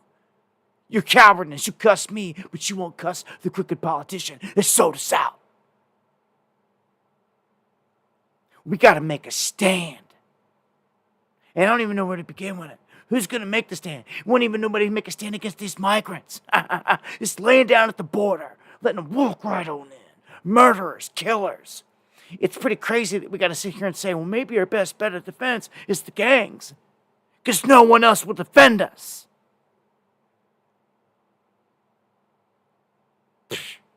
They talk so much crap. It's a full crap. It's a full crap. We're getting ran up in.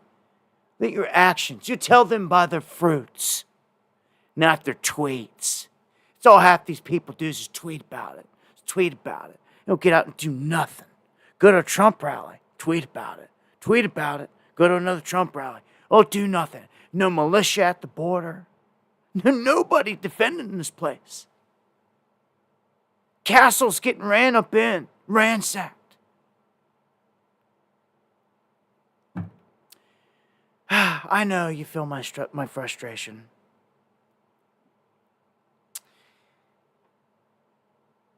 What do you think is going to happen? Calculate all the math here. All these people came in here. Where'd they go? What are they about to do? Huh? Do you honestly think they just did all this for nothing? Yeah, to me, it's more than votes. It's more to try to get these illegals in here to vote. Yeah, they can do that. To me, this is a military move. This is way too big and ominous, especially when you tie in the whole thing with the Chinese and everything else here that hasn't even been seen yet. They haven't even reared their head. Where'd they all go? Think they just brought them here for votes? I don't think so. There's something darker. That's the stuff that freaks me out. Now, let me jump into this. I'm going to preface a couple things here on this. Trump keeps saying he's going to have the biggest, what is it called?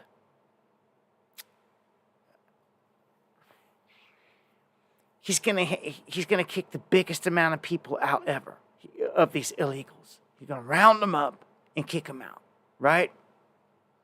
Well, I heard them talking the way he said it in his speech. He didn't say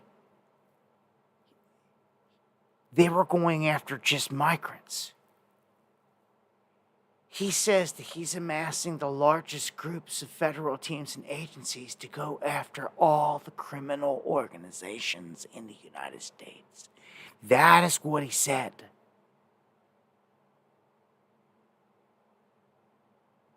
And I'm like, oh yeah? Maybe that flew over the head of the rest of the sheep out there, but like, what the did you just mean by that? Then it gives substance actually to when the other side is starting to freak out, thinking he's going to do all these things. DC, man.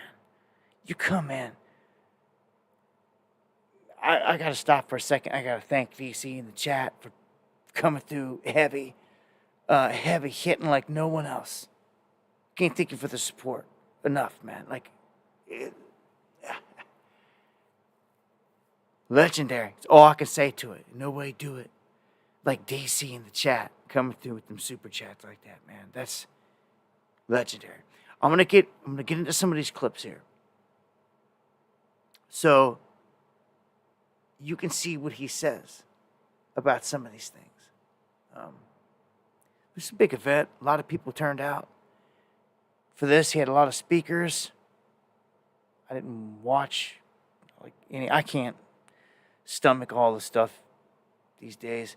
What I go for is I know that someone's sitting there and clipping out all these clips, and I just wait and I get some of these clips, all the main talking points, the bigger ones, and I will sit there like if it's a 20-minute clip, I'll sit there and listen to whatever I got to listen to get the information out of it. But a lot of these smaller clips have that in it. Yellow Dog, thank you for the coffees. Much love, brother. Hope all is good. Much love, many blessings. But these little clips here are like just they hit it home. You have to sit there and go through the boring jokes and all these other people. You're gonna listen to Melania and Tucker and all these other people if you don't want. You can just get to what he is promising. Remember, last time it was a border wall, Hillary for president, and all that stuff. I'm just going to play this clip so you guys get a taste for what Trump is promising. If I win, we will quickly build the greatest economy in the history of the world.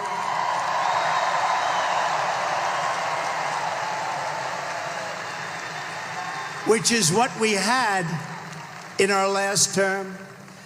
We will rapidly defeat inflation, and we will very simply make America affordable again. We're going to make it affordable. Right? I will massively cut taxes for workers and small businesses, and we will have no tax on tips. No tax on overtime, and no tax on Social Security benefits for our seniors.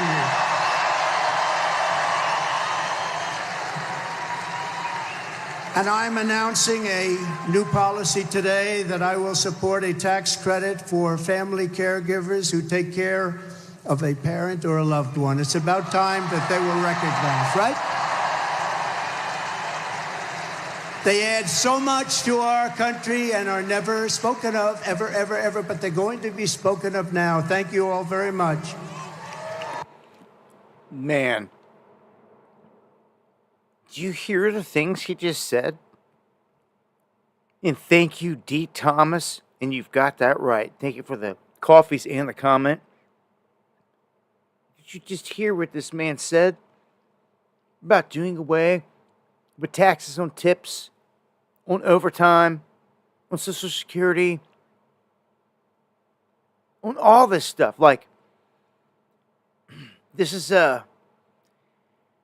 people are like, how can you beat that?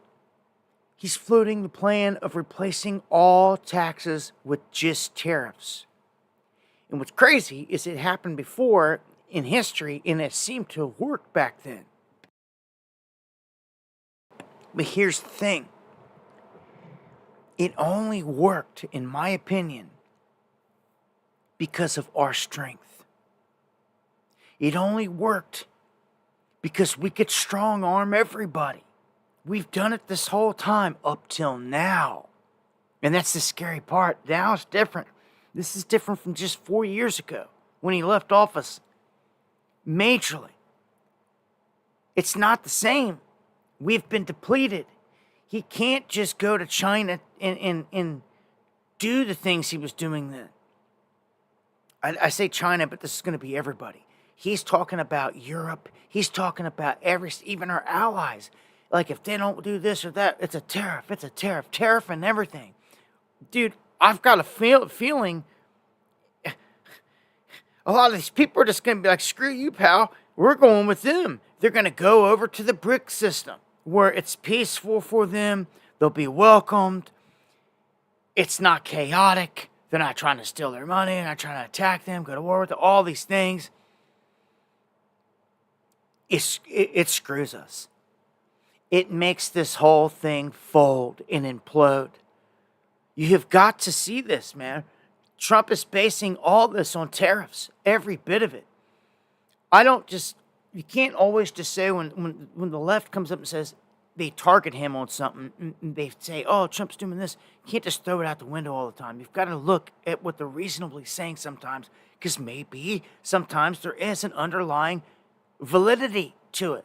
When some say, oh, the tariffs aren't going to work and this and that, well, maybe it'll work in some instances. Maybe it backfires major in others. This is my prediction. It has been. And it's just what comes to me. Almost like a gut feeling. It never has done me wrong. It's like a give me. It's like 1 + 1 is 2. It's like, how do you think that you were going to go and strong arm these people and say this when they're just going to shut the door in your face now? They don't need you now.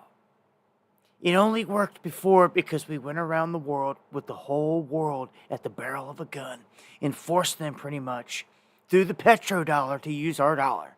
Those days are dead and gone.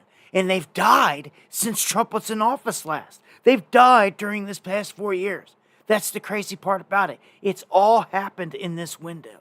It's completely different. We do not have Saudi Arabia there with us. We don't have the petrodollar backing. None of it, man.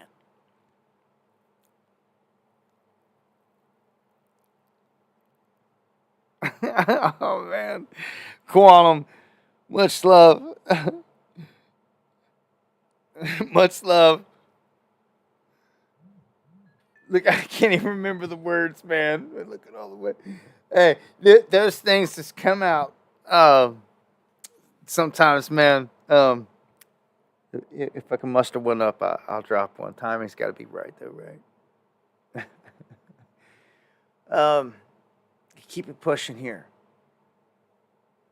The Muslims of Michigan, actually of America, but out of Michigan, where they're basically headquartered. Excuse me. They are backing Trump. They're backing him big time, 100%. It's pretty big. It's kind of crazy. They see it as like, look, we'll have more peace and all this other stuff, and it's just everybody. It's just all walks of life coming out to support Trump out here. Even though we sit here and we say that yes, he's supporting and think you fun. Yes, invest in all those things. He's definitely going to be supporting going to war with Iran. It's already being geared there, and everything with Israel. So, Trump, this time around, is accusing Fox News of promoting the Democrats and trying to sabotage his campaign. So it's a little bit different this time. Of course, I'm not watching. I don't even know who the pundits are, or who's saying what, but yeah. Polling finds support for Kamala Harris in New York City has dropped to a catastrophic and historic low for a Democrat. Not a surprise, but that's where it sits. You've got young black youth out there like this young woman here. 22-year-old Audrey McNeil. She's a former Democrat National Convention delegate. She's jumped ship. She's like, no. Basically, she says she walked into this DNC and it's not the place that she thought it was. And I think more young people need to see this. To see that, yeah, don't be afraid to admit that you've been bamboozled or freaked out, or that you walked into the DNC one day and you just kind of woke up and realized, you know what? This isn't the place for me. What happened to her? I'm going to play this clip. In 2020, I was elected at 18 to become one of the youngest delegates to the Democratic National Convention on behalf of my district. And in 2024, I was elected again to return to the DNC as a delegate. But this year, I'm casting my ballot for Donald Trump. You see, after I was elected in March, which was before Joe Biden's debate, I wanted to go to the DNC because I wanted answers on free speech issues, the border, and the economy. However, after reflecting on my time at the DNC, I realized that it was no longer the party of free speech and civil liberties that it used to be. In fact, Patrick Henry once said that the liberties of a people never were, nor ever will be secure when the transactions of their rulers may be concealed from them.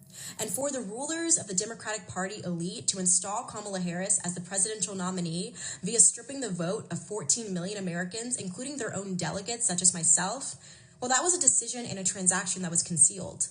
And now I'm happy to say that I'm officially joining the Republican Party as a constitutional conservative. They're jumping ship on them left and right. What do you mean, Troy? Email me.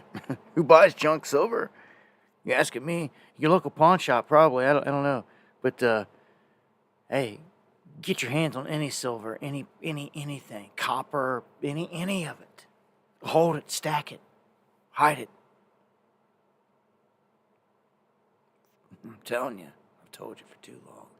Now, this is a bit comical. I'm going to go ahead and put a warning out there that there's going to be some F-bombs dropped in this clip, but it's a comical clip. Okay, there's some cuss words. If you can't handle them, you virgin ears, cover them up. Go to the bathroom for this minute 18-second clip. I'm giving you a warning well in advance. Okay, it's not a lot of them, and it's pretty funny. But he's a wild one, and there are some cuss words, but we're all adults here, right? But I give you well enough advance notice. Here we go. At this damn point, this a full-fledged comedy fucking movie. Your vice president just got on live television yesterday and said even though she's been studying and debating all this motherfucking time and she's been in office all this fucking time, she still gotta go study the goddamn policies again before she give you a direct answer. Before she ever tell you anything, she gotta go study that shit again while she fucking in office. You can't make this cartoon-ass movie shit up. You can't make this shit up. This bitch is retarded. She don't answer questions. Every last one of y'all that's following this bitch is retarded. And they gonna keep going gaslight you, talk about the lesser of two evils. What? And he comes in all calm afterwards. I'm sorry, man. He had to get it off his chest. Sometimes it just happens. Sometimes that's the perfect example of what it's like when someone wakes up. They wake up violently. They wake up like their whole world just gets rocked, and they just can't. They just start snapping out like this, like.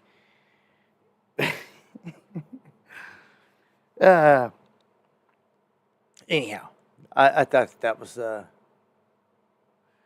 just worth showing you. So, an appeals court rules that all mail-in ballots must be received by election day in order to be counted. Okay, again, an appeals court rules this, stating that all the mail-in ballots have got to be received by election day. So you got to have them by that day. Okay? So, what I found kind of crazy was this next one here. 1 second.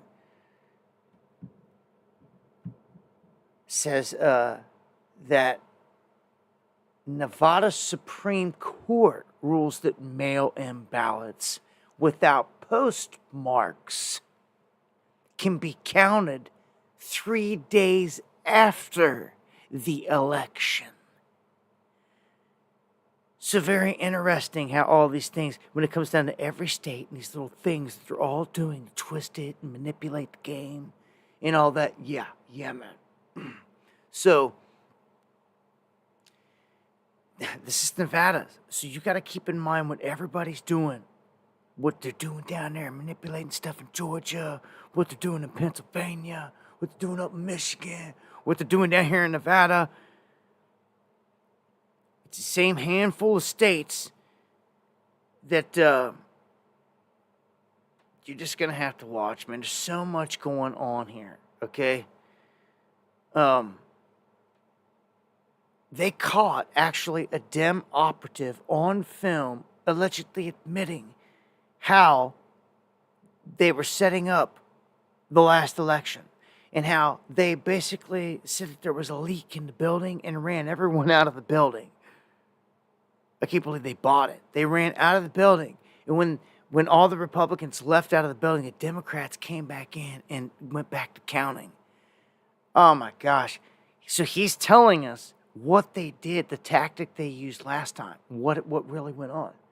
Details a lot of people didn't even really know. He's letting them out of the bag, telling this lady this. Like, look, this could happen this time.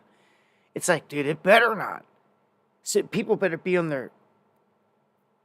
This better be on it. They better be watching everything.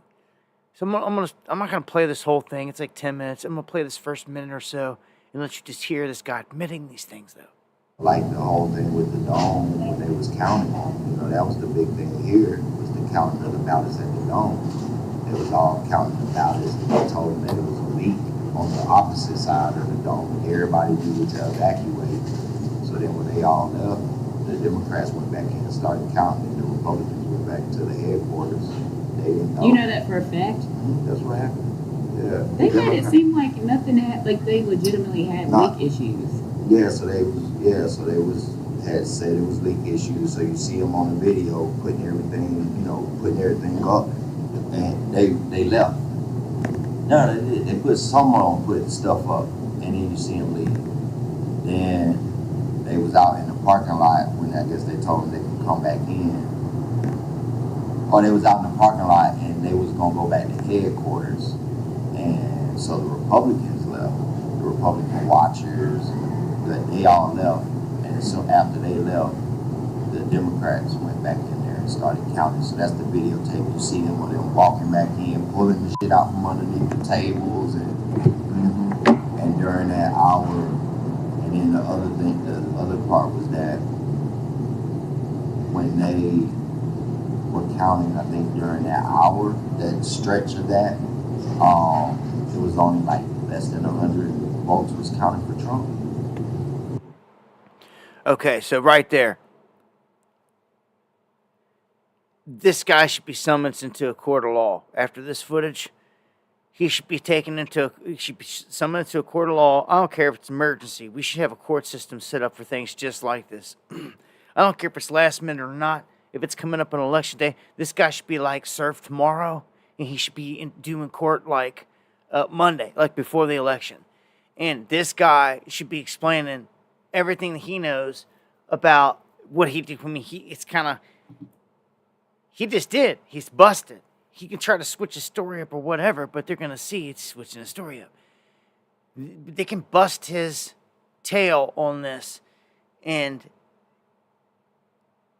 just nail him. Like, what do you mean? Like, so people cheated for sure, and like under oath, in a court of law, that they manipulated the last election. That's huge. That's absolutely huge. If you can prove that, especially a day before the next election, man, I don't know. Something's got to be done in this department, man. It's so set up. It's such a rigged game. Always has been up to this point. It always will be.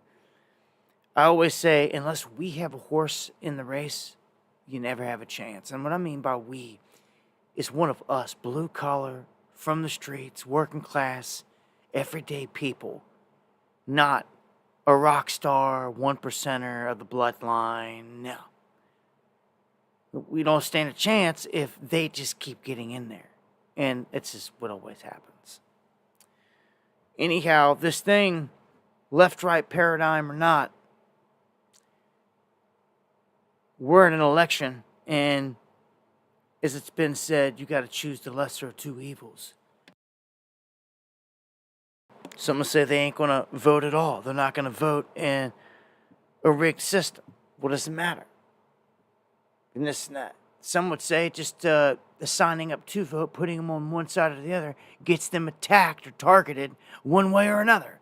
And it's that's, you can see.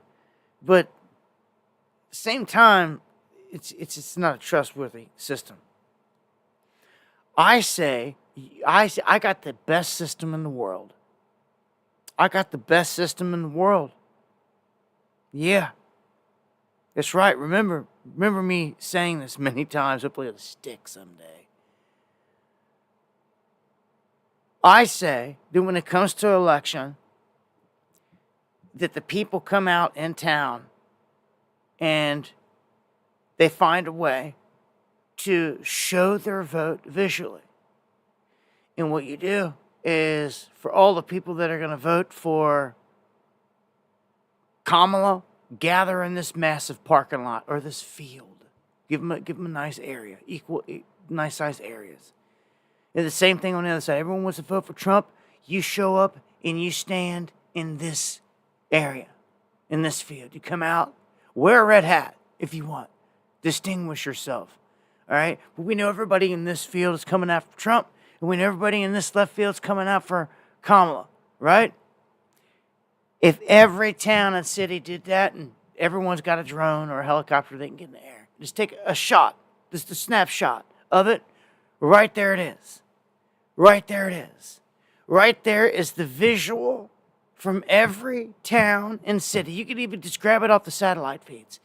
From every town and city. You can't manipulate it. You can't lie. You can't do nothing. You can't do nothing to change it. You see with your own eyes all the people that vote for Trump in this instance, like the stadium's packed, and the small amount that come out for Kamala. That in itself puts it to bed. It's done. There's no arguing it. You can't change it. You can't manipulate it. You can do none of it. It's over. You understand? It's over. Right there. So, it's done.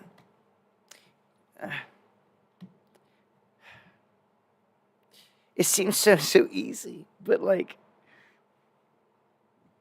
I guess you have to have righteous leadership and power to do these things. We can sit here and talk about it, but like, man,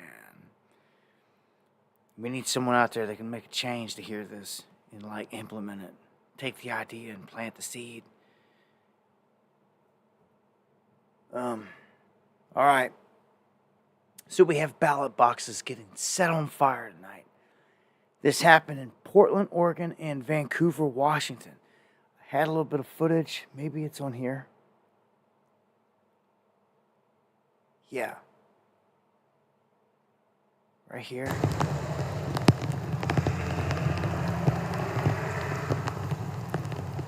Pouring down rain, but yet these things are on fire.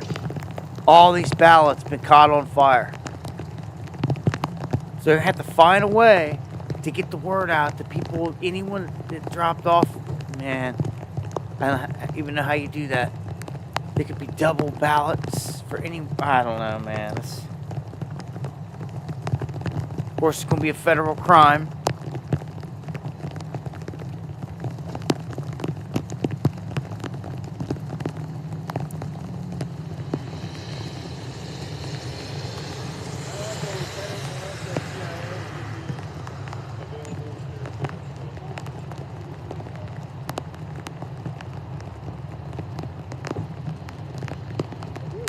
Okay, so as it says here, the police discovered a device at the scene.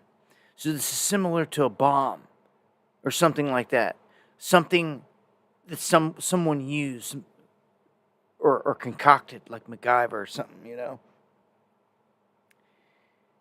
Which means that if it wasn't destroyed all the way, like with the bomb, it's going to leave evidence, you know. Fingerprints, hairs, fibers. when you start to get into the forensic side of it, it's exactly if they got anything, especially if it's just lightly damaged or if there's any components that are still all the way there, there can be a lot that can be gleaned from that. So, look, someone's going to get in big trouble for this. I actually got a statement. I think I tweeted it out. They have a person of interest in the whole thing. So,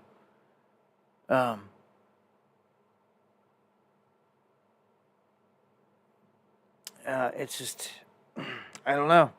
In that area, I'm gonna say, this time of year. Look, I've been through many.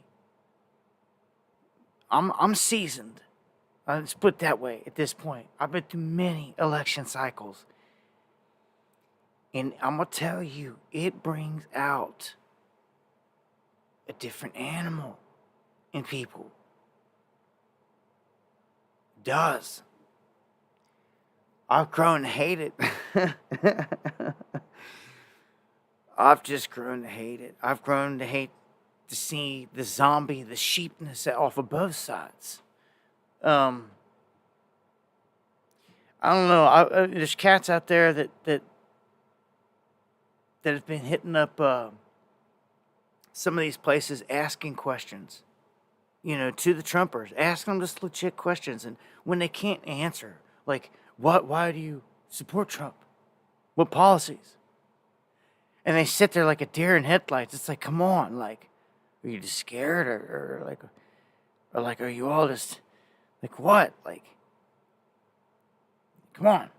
You think of something why you support Trump? Like, and people just sit there over and over, and it's just like, what the? I don't know, to see so many people that just, it seems like they're just going with the flow. They've heard just enough to know and to see the picture's been painted that this is the better way. So they're going that way, which you can get and understand to a certain degree, but at the same time, it's like, I see a lot of these people are like that. They're not people that are like on point with their knowledge politically or anything like that. They're just there like it's a ball game. And it's like that. They're all roaring and they feel like they're part of a team, I've noticed too. That's another thing. It's like being part of a big gang and they can get away with it. And you can resonate with the people that are out in public too, like it. Like, oh yeah, Trump, yeah, this and that. If you see somebody else, you can say they're like-minded or they're part of the club or this and that. And obviously, if they've got Harris or anything up to the enemy or something like that, it's how people would view it. Or vice versa. I've seen these people lose their minds over Trump signs out in the yards and just go crazy. I've played the clips. I've had people go up to people's doors and start just losing their minds, and it's just, you only see it in a political climate. So that's my point, man. And you only see some of this stuff. Now, like this bomb threat at the Montgomery County Republican Committee headquarters in Pennsylvania. So if you throw some bomb threats in there as well, I mean, it wouldn't be election time without a couple of these, right? This always happens. A couple polls get closed down here, and there's some threats, but ultimately just a flash in the pan. What do we have here? We have a hot mic catching Kamala and Gretchen Whitmer at a bar, having some beers, throwing some back, getting a little tipsy. Caught on hot mic, turn around and realize they're busted. Literally end up saying, oh, crap. Right before they get busted, she says, we've got to make a move on men, a strong move on men. Basically admitting that they're struggling with male voters. She acknowledged this.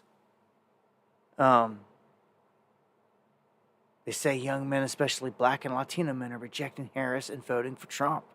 So there's something, a huge shift happening here. She says, we need to move ground among men. It's what she says, her exact words. Before, I mean, it's quick and it's kind of soft. But she says it, and then boom, they're busted. Then they go into this laughing and everything off and hoping that you didn't hear what they just said. Like, oh, yeah, we've got all these cameras here. Like, duh.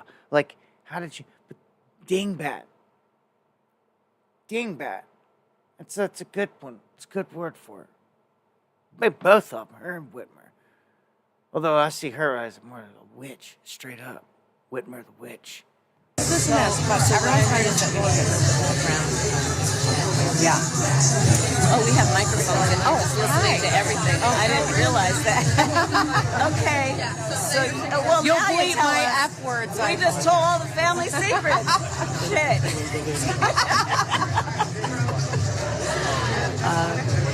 Anyway, it's good to see you.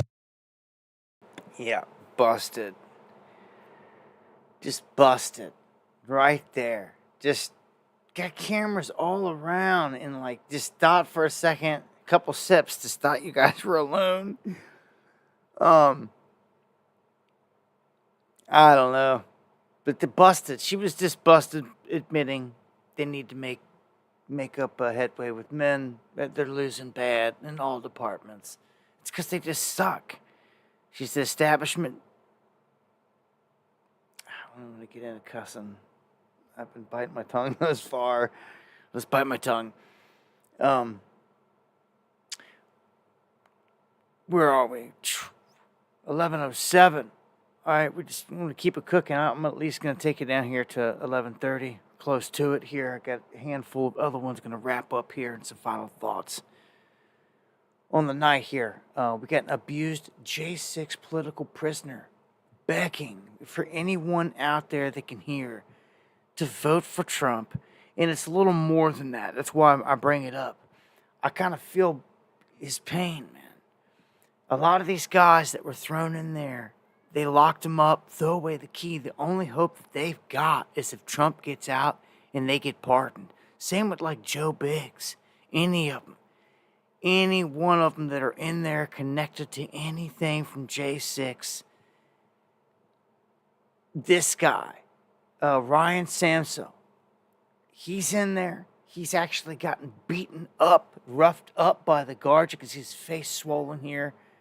And they're just getting treated like crap. I'm sure fed garbage, and he's basically saying his life depends on it. Like, and I kind of feel that. I mean, that's huge because Trump's going to come in, and I know he's going to pardon a bunch of people, a ton of people, long as he gets in fully. And can make all these moves without distractions, without any crazy, huge emergencies going into motion. Because that could still happen. But, yeah, this guy, I'm not going to play the video clip, but J6ers calling out from prison, man, help. We need help. They're looking for a pardon from Trump because that they were there to support him that day. The way they see it, they've been in jail 4 years this whole time, riding this whole thing out in jail for him because of what they believe through him. So if he don't pardon them, let me tell you something. They'd be the ultimate. We'll wait and we'll see. We'll wait and we'll see. Tommy Robinson in the UK gets jailed. Now, he's not really Tommy Robinson. That's why I've always clowned him.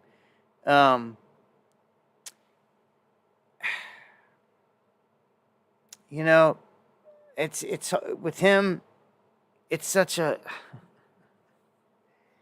I've always just called him the big UK shill because that's what he seemed to be to me. Many times when he had seemed to have been arrested so many times and like going to be going away forever, just like this. He ends up out in a short time. And I never forget the time he had that Mossad shirt on in Image, and people were calling him out on it. He tried to laugh it off. But I'm like, there's certain things that you just don't do, not even as a joke. And that would be one of them, especially if you were for real here. Like, see, all these red flags are to fly. And then I was told by other people a ton of things. And, look, it's okay to have an alias, right? Like, I mean, I got an alias. I go by W7. But, like, everybody knows I've got a real name. It's Justin Knight. At least I hope you know that. My name's not Jesse. It's not this. It's not that. It's not these other people that whoever you think I am or my name was. But I just told you. But it's not a secret. It's not hidden. Never has been. But when you hear Dabu7, you know it's a nickname. Duh. Okay? When you hear Tommy Robinson, you think it's a fucking real name. As millions of people do. And I've always just had a kind of issue with that. Like, as well. His name is Steven. These little things, I don't know. I really, it's kind of deceptive, really deceptive. I don't know. I realized something a long time ago myself, as being a truther, that I had the vision in the beginning of being this, I wanted to be a dude in the anonymous mask in the basement. No one knew who I was, and this and that. And then, I don't know, it just struck me kind of rather quickly that it's not going to work. Like, who's going to believe? Just hit me as like, people are going to want to know who you are. Like, that's not going to last long. Like, and I'm like, okay, yeah. And I'm like, well, and I had already made up the Dabu for some online accounts, a unique name, and all this other stuff. So that's why I chose it. Myself, and I don't know. I look at this whole thing like, man, the whole nickname thing's always bugged me. Like, I just felt it's kind of deceptive. Like, I know there's a lot of people out there that think it's his real name, is what I'm saying. And it's not. His name's Steven. Steven Yaxley Lennon. And I've seen this little skit around through him many times throughout the years. Many, many times. If he was really going to be locked up, like they say, like the first time, like, I don't know. He wouldn't even be out now. I don't know. There's just things that have always rubbed me the wrong way about him. This is my own personal opinion. Oh, and it's when you look at this whole thing about this documentary and why they just jailed him.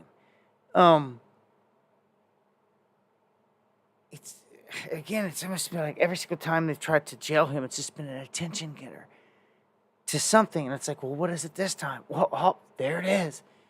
This documentary that he said going in, it was the last things he said going in before he just turned himself in. Watch this documentary. Watch this documentary. It's all about pushing this documentary. And I'm like, hold on, man. Like,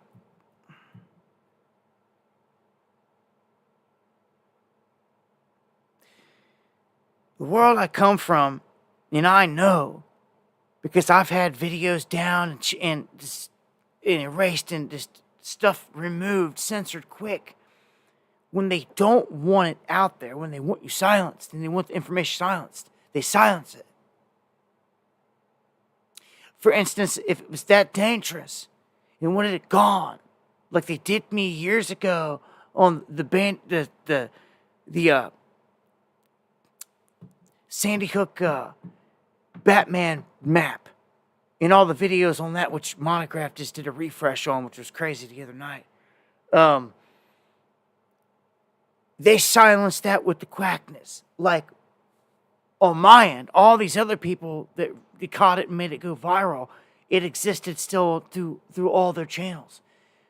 But the original was silenced quick. It was shut down. It surely was not promoted, is what I'm trying to tell you. The original was gone quick. That's my experience as a real truther. Yeah, I turn around and look at him trying to play that card, act like he's one of us. But his documentary's getting all these views. It ain't getting censored nowhere. And I'm like, strange, again, how things happen differently for you than it does us. And I just always felt like if someone like me, or anyone, if they wanted to come out there, especially here in America, and do a role kind of like what he's done in the UK, if you were real, you would go down quick. They'd more likely have killed you, okay? Because that's what happens to all the real fighters. They kill you. Come on, cognitive. Thank you for the coffees, my brother.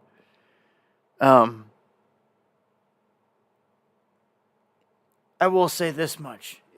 This has just been my distaste about it. I gotta call it how I see it, but I'll try to give some props out there a little bit, whatever can muster. Is the information that's thrown out there.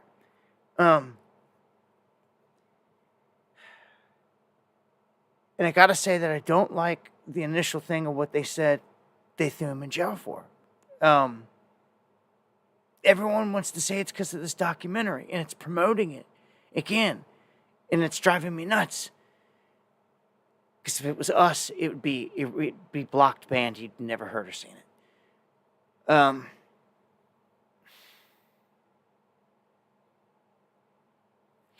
He refused to give them the pin to his phone.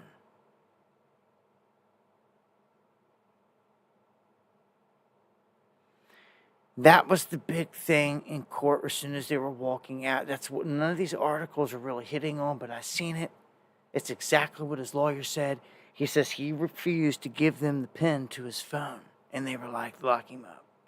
So they took him to the main prison. And this is another thing. They're talking about giving him solitary confinement for his whole time. Now, to some are going to tell you that that's insane. That actually it's illegal. You can't give him that much time in solitary confinement. Oddly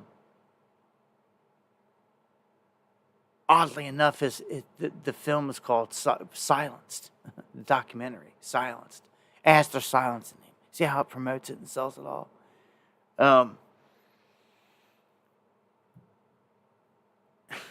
This is just effery, man.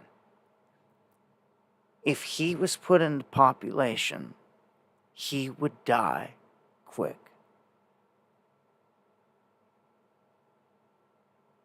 Since the UK got ran up in by Muslims and no one stopped anything and it overwhelmed them, they've overwhelmed the jails and their major prison. And they admit it right here, that if he was put in population, he wouldn't last a second. He would be in there with all of them. And basically, that's the counter opposition that he has been going against in the streets this whole time in the UK. Okay?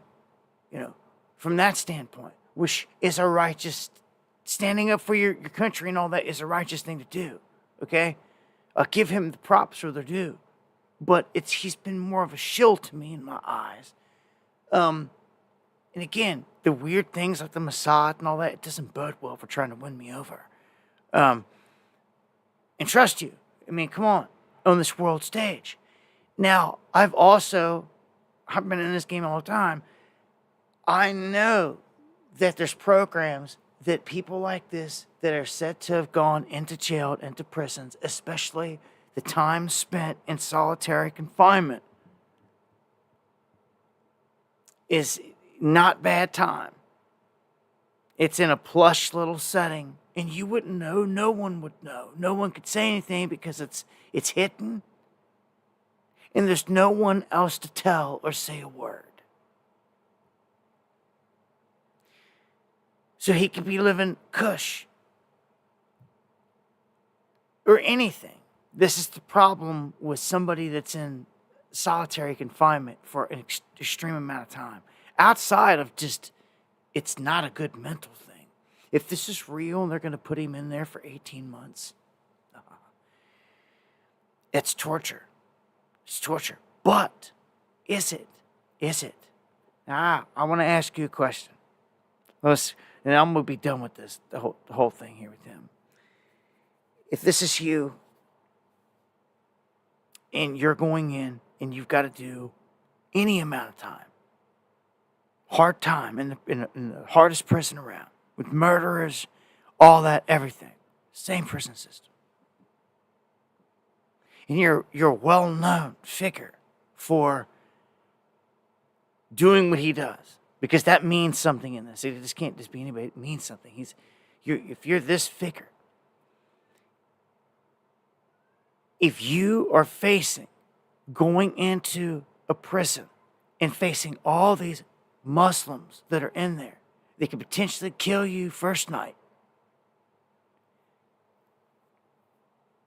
If you ever want to see your family again or be out, what would you rather do? You would rather go into solitary confinement because, number one, the one thing you're going to be scared of or the one thing that's going to be bothering you while you're in there is that you may get killed, right? And those odds increase and go through the roof if you put into population. You are safer. You can sleep better, even though you don't see no one, can talk to no one, everything else. Is that the main concern right here at this point in your life? Is talking to people and socializing really, at this point, if you found yourself there, your main concern? No, it's staying alive. It's staying alive. Okay, so when I see this, he is in pretty much what would be called protective custody.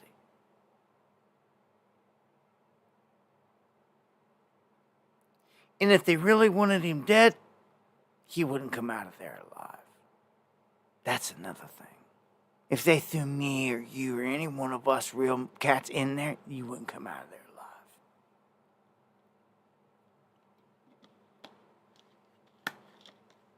See these facts? See these? I put myself in this situation, and it's like, nah.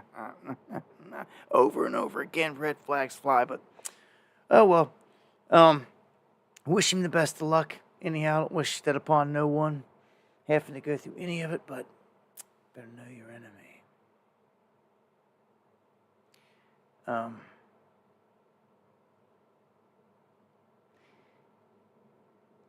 Our border is having gun battles, and I don't think people realize it.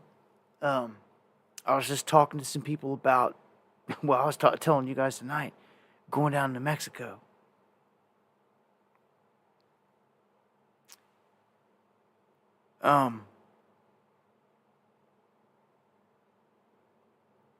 I'd love to go to these places, but this right here, Texas DPS showing thermal drone footage, and I'm not going to show all of it. You don't see anybody get shot or wounded, but it shows them shooting heavy from these vehicles back toward another location and other people. And there's definitely an exchange, a heavy exchange of gunfire going on in this area. This is in the Rio Grande area. This is happening across from Donna, Texas, in the Rio Bravo, Tamaulipas, Mexico region, which is down in the southern tip of Mexico. El Paso will be up on that western tip, but this is on the southern, down past Laredo. And this is a highly violent area. So, I mean, I'm trying to get a bead here again on where is a good entry point to even slide into Mexico and back out without running into this.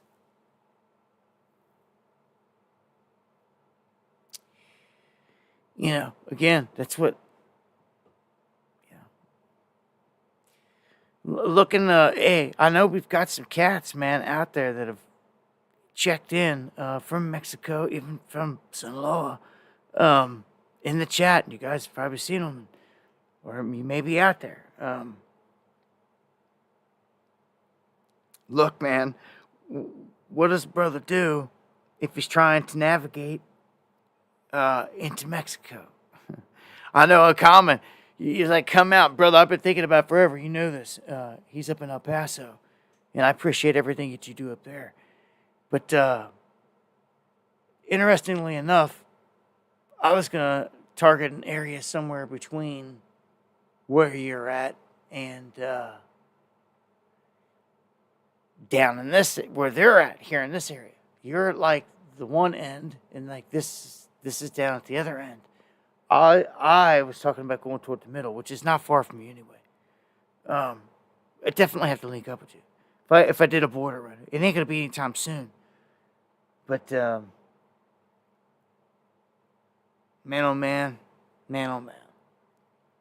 I was looking at a Dark Sky Watcher earlier, trying to find out where he is. If he's even alive and breathing. And seeing that he'd last dropped some videos a month ago. And they were right. They were doing what they were doing. They were down on the border, breaking up these things and finding people and doing all this stuff. But man, it's getting crazy down there. He wouldn't even cross in a clip like even onto this board that went into the water to go across into Mexico. Like he wouldn't even dare do it. Like he wouldn't even dare do it. And I just kept thinking about it. Like, what, man? Like, he's down there all the time. And he wouldn't dare cross into that territory. You know, I'm just like, damn, man. Like, because if he leaves the border area, crazy enough, Dark Skywatcher's not a cop or anything, or Border Patrol or anything. He's the streamer. But he works with the guys down there that chase these coyotes, that are smuggling people. And they go into their dens and they break them up and they find all their drugs and big bales of weed and all this stuff. And they throw it down in a certain area where Border Patrol or the cops can come and they can get it and pick it all up. And they're looking for, you know, children and stuff like that could be getting smuggled. Anything like that. He's trying to play his part in filming it. People like him can get targeted, man, get killed. It's a dangerous game out there, man. It's much love, man. Dark Sky Watcher, man. He probably never hear this, but that border's another animal right now. And in common, you know, you're down there in El Paso. You tell me, you see floods of them coming through. But that's one thing I will say, to be standing here on our turf, seeing them come through. That's one thing, which is not good. But crossing that line and going into Mexico, venturing into Mexico, and like going into like no man's land and like having like no protection, like what do you do? Like, I'm calling on some cats. There's anyone in Mexico that can give some brothers some guided tours, like secure with some gunnery. That'd be nice. Because I'm targeting getting into Mexico, man. Something is leading me to some things there. Is all I can say. Not far. I'm just looking to try to get like 100 miles in and out. So, yeah. Telling you.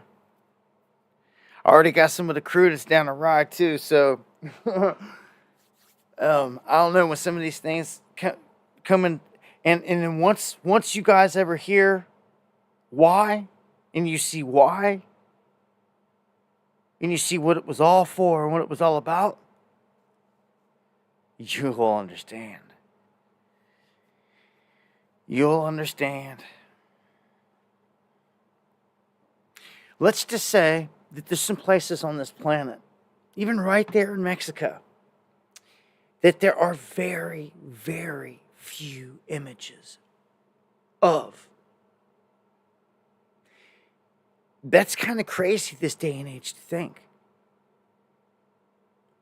There are beautiful mountain ranges and crazy places and canyons that have never even been photographed.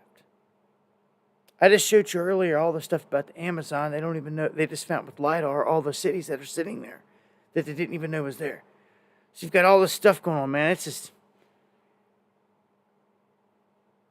there's stuff all across. I mean, those two stories connect heavily. I just told you. They found pyramids, for crying out loud. There. I don't know. I don't know what gets your wheels spinning. But the Indiana Jones in me is like, man, there's a lot of territory down here that needs to be explored. And documented, man. Not just destroyed or anything, just something crazy. Just documented, like the truth. I come across some information on some places that just, it's not even worth me talking about until I can show you. And I don't have it all lined up to show you right now.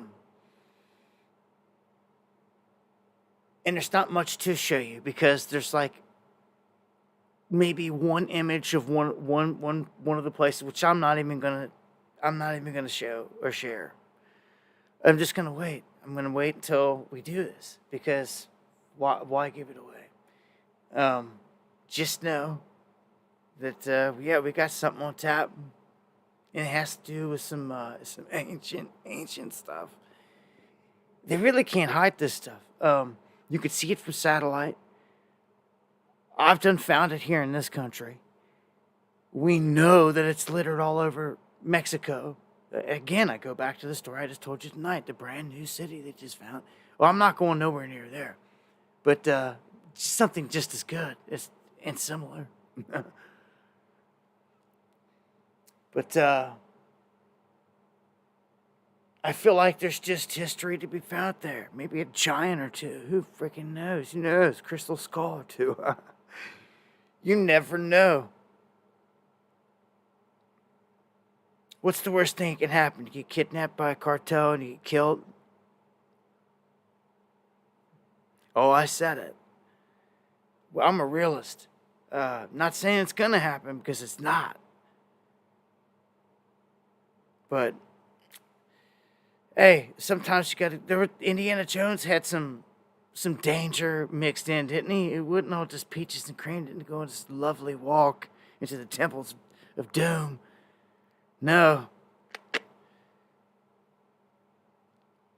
pretty crazy that you go out to find the truth like this. I guess it's not too crazy. Too shocking, should I say, knowing what I know. But it's just crazy that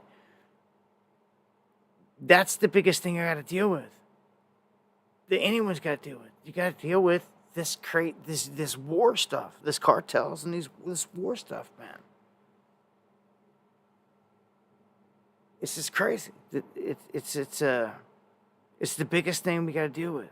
I almost feel like I got to get up a freaking little army just to go in there and go in like prepared to go guns blazing. Like if we get in a confrontation, that's on us. You know, like I don't know what else to do. It's like that or never do it. It's like why sit here and never do it? Why sit here and never do nothing? Why never figure out these things?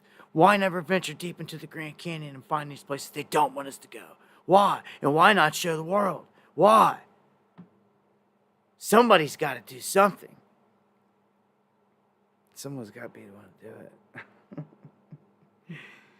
Someone's got to be the one to find something huge here and just blow the lid off of it. There used to be a time back in the day where you could go to the museums and you could see all the giant skulls. There's actually newspaper clippings and all this other stuff. You can find it in a Wayback Machine. It's there. It existed. Giants existed. Giants with 2 rows of teeth. 7-footers, 8-footers, 9-footers, 15-footers. Red-headed giants. All across the place. They used to be in the museums, and oddly enough, they've gone on a mission to remove it all. For the most part, the best they could. They've been discovered in mounds. All through the area where I live and all through this region, there's mounds. Mounds have never been dug up. You want to know something? Oh boy. That's it. That's it. We said it before. I wonder, with this LiDAR, I wonder if it goes deep under the ground. Well, I guess it does. It's showing them the tunnels. It has to. Use this LiDAR on the mounds.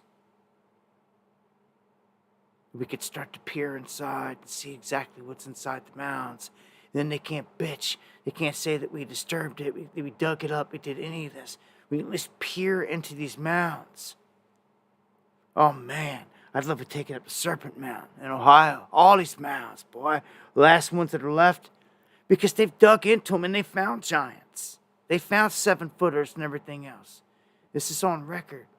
I mean, the record's there, but like they've taken them out of the museum and put them in. All right, you want to know what's crazy?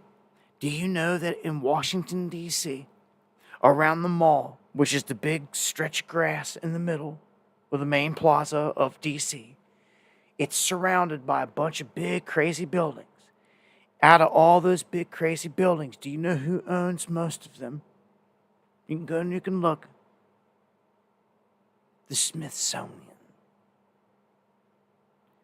And do you know where all the ancient artifacts that have disappeared all across the planet sit? Right there.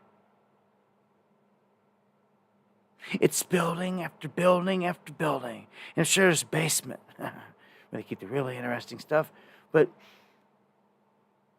it's all there. Could you imagine getting into one of them Smithsonians and just one after another, seeing all the stuff that's in there? Man, oh man.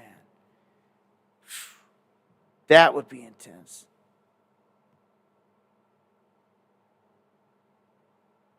Shout outs to my cats in Cincinnati, Ohio. I have this one lined up for you. We're going late tonight. It's just the way it is. Definitely wrapping it up within the next 20.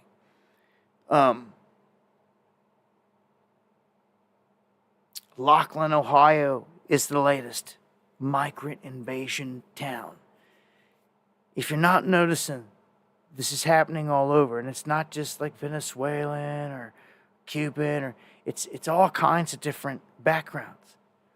This is designed this way.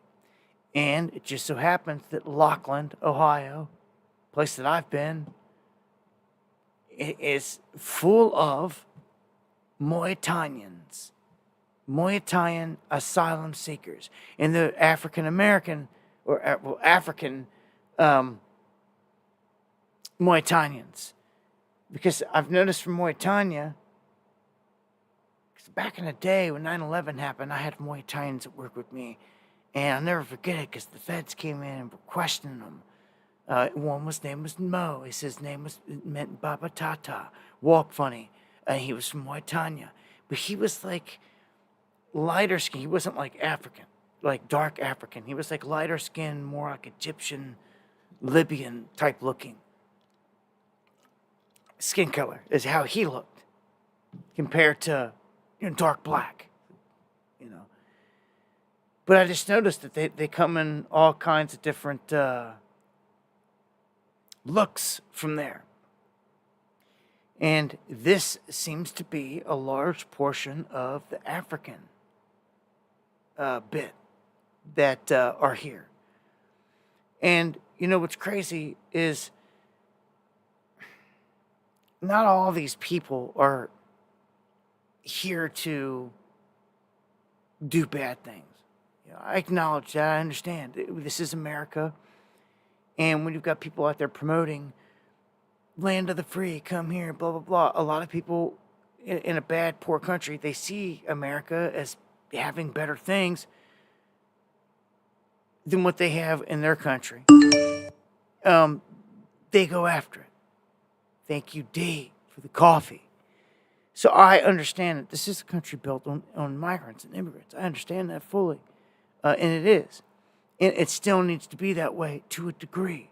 So, yeah, it's going to be right to see people from Mauritania come here and set up shop and live and have dinner and live at peace and all this stuff and just be at peace. But there's a fine line between a family coming and like part of the whole nation, starting to flood in. Because when you take a town that only has so many people, a small town, and you have an influx, a major influx of invaders, so to speak, that's how they're going to see it. Mauritanians in this bit, they're going to take over everything. The fire department said when they showed up to a fire here, they couldn't believe the amount of people that was standing outside connected to these Mauritanians. Here's the other problem. They say they're packing like 12 people, 12 heads into a small space, like this room here, something like that's not like sanitary and it's not safe and all this. They're saying it increases the odds of people dying in a fire. They say that those odds have skyrocketed. Emergency room odds have skyrocketed. It's overwhelmed the city's emergency budget because it didn't have much to begin with. So now it's completely pressed and it's overwhelmed the system. That is what they were sent to do, whether they realize it or not. They're being used, but they're going along with the flow because, hey, it's gold at the end of the rainbow. It's going into America free. It's all this, land of the free, everything it's painted to be. So they're going along with it, but they're being used. Maybe some of them realize it. Some of them know it. Some of them don't. Maybe some of them don't care. They just wanted to be here because of whatever. But, large parts of these guys are not, even gang affiliated. And they're not, I don't know. That soldiers that are here to kill us all. Some, maybe, for sure. You never know, though. It's a guessing game, right? We got to sit here and guess. What's a pedo? What's the rapist? All this. It's a big guessing game. It shouldn't be a guessing game. When your country knows that they're killers before they come in, and they let the killers come in, that's my problem with it. They're like, it's treason. But, hey, the latest city to see an influx by design is Laughlin, Ohio. These people being used, flooded in. It's affecting the area. It's straining the cities, and it's busting their resources. So imagine that. If they can't maintain because of this, what's going to happen before too long in Laughlin? If they can't maintain any resources here, what happens then? Then it all falls apart. It seems that's what somebody wanted in the end. Wake up, America. You better see what they're doing, town to town, city to city. I grew up near Cincinnati. And I've been through this Laughlin area. And I guarantee you now, it looked nothing like what it did last time I'd ever been through there. Probably well over a decade or so. Maybe even decades since I've been through there. But I'm sure it looks totally different now. But I like to go back to areas that I grew up in. I don't know, places from your life, from history, and bring back memories and be able to go back and visit. Maybe even see somebody that you knew from there, but not go back and be like a whole different world. Whole different people don't even speak your language. and all this, it like is surreal. All right. I'm going to end the night on some P. Diddy updates, because this is rather interesting. I think something big just happened, and people didn't really catch it. I mean, didn't you see that the mayor and all this stuff going down after the Diddy raids? He's got everybody. Now look, they're so scared. Everybody is. On like names, like we've done figured out a bunch of them because it's obvious. And some of these guys are so smoked, it's obvious. They can run, but they can't hide, like Ashton Kutcher. Like in others, there's a ton of them. There's people now that have seen these videos, mainly the feds and federal agents that were watching them, and no, they were talking. They were doing all kinds of talking, getting the details out there. That's how we know about it. Well, now the judge issues a gag order against the feds.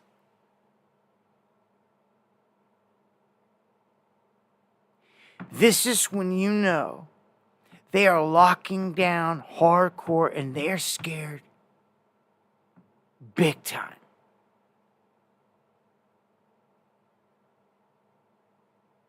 Man,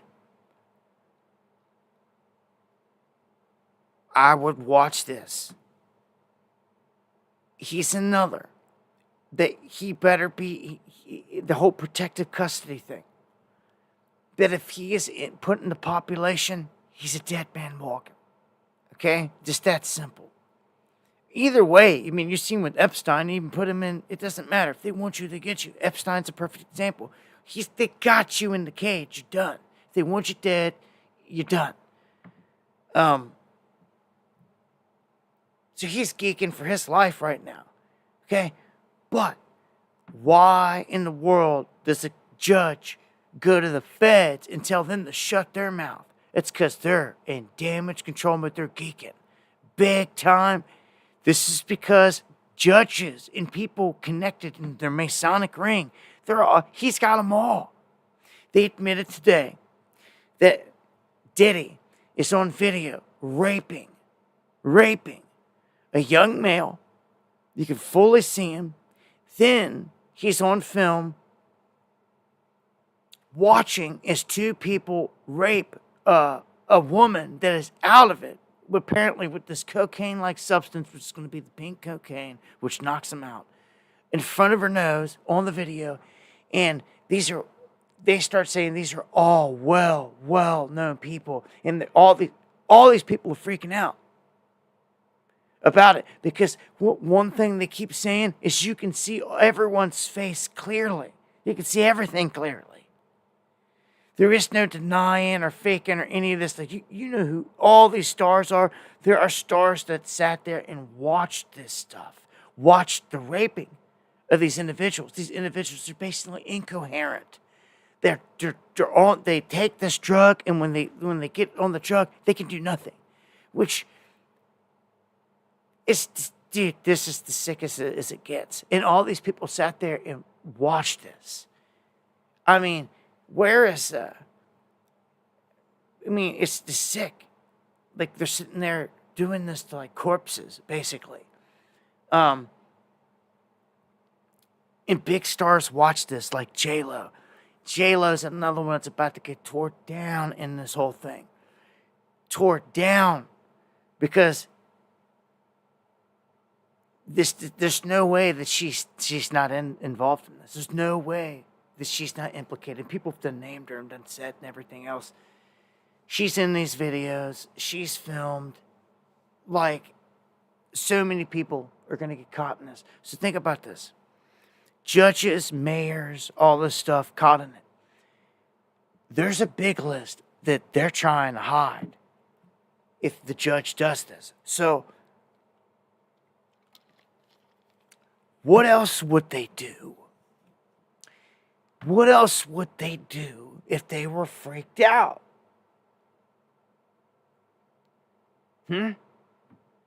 This is huge. judge puts a gag on the feds.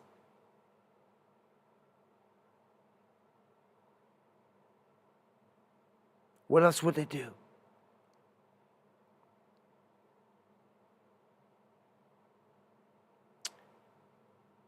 Would they raid the freaking jail? This is what's happened tonight. This is huge. Saved it for the last one tonight. People don't even realize how huge it is. It's this monster. To peel back the layers from this is a huge cover. It's a huge operation. It's going down as I speak. As I speak, it is massive. There's a cover up there in geek mode. I just told you a judge ordered a gag on the feds. What do they do? The multiple federal agencies raid the Metropolitan Detention Center, the controversial Brooklyn prison holding Sean Diddy Combs. The hell was Sam Bankman-Fried? He ain't even worth mentioning here. The feds just raided it. What? They just raided the where? The what? Their own joint? They just raided the prison? Sure enough. You want to talk about computers being seized, dude, oh my gosh, it's going down. Every hardcore major federal agency that you can think of that exists within our government has their hardest, biggest teams in this building right now, gutting it. And it just so happens to be where P. Diddy's sitting.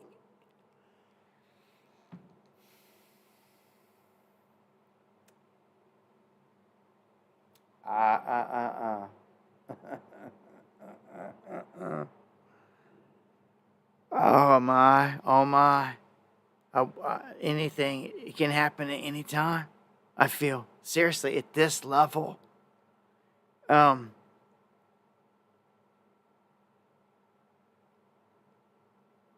Anything can happen. He could be thrown from an upper deck. I'm like, crazy stuff's happened, man. It happened to Johnny J that ran with Tupac. He got thrown, they put him in a jail, and then somebody threw him off, pushed him off the top balcony inside the prison, the top tier, where he went all the way down, fell to his death. Anything can happen in here, man. Why are they all in there? This is the question you have to ask yourself now. What has happened so bad that has sparked every single federal agency to basically be up in this building right now? All under wraps. They will not say what's going on.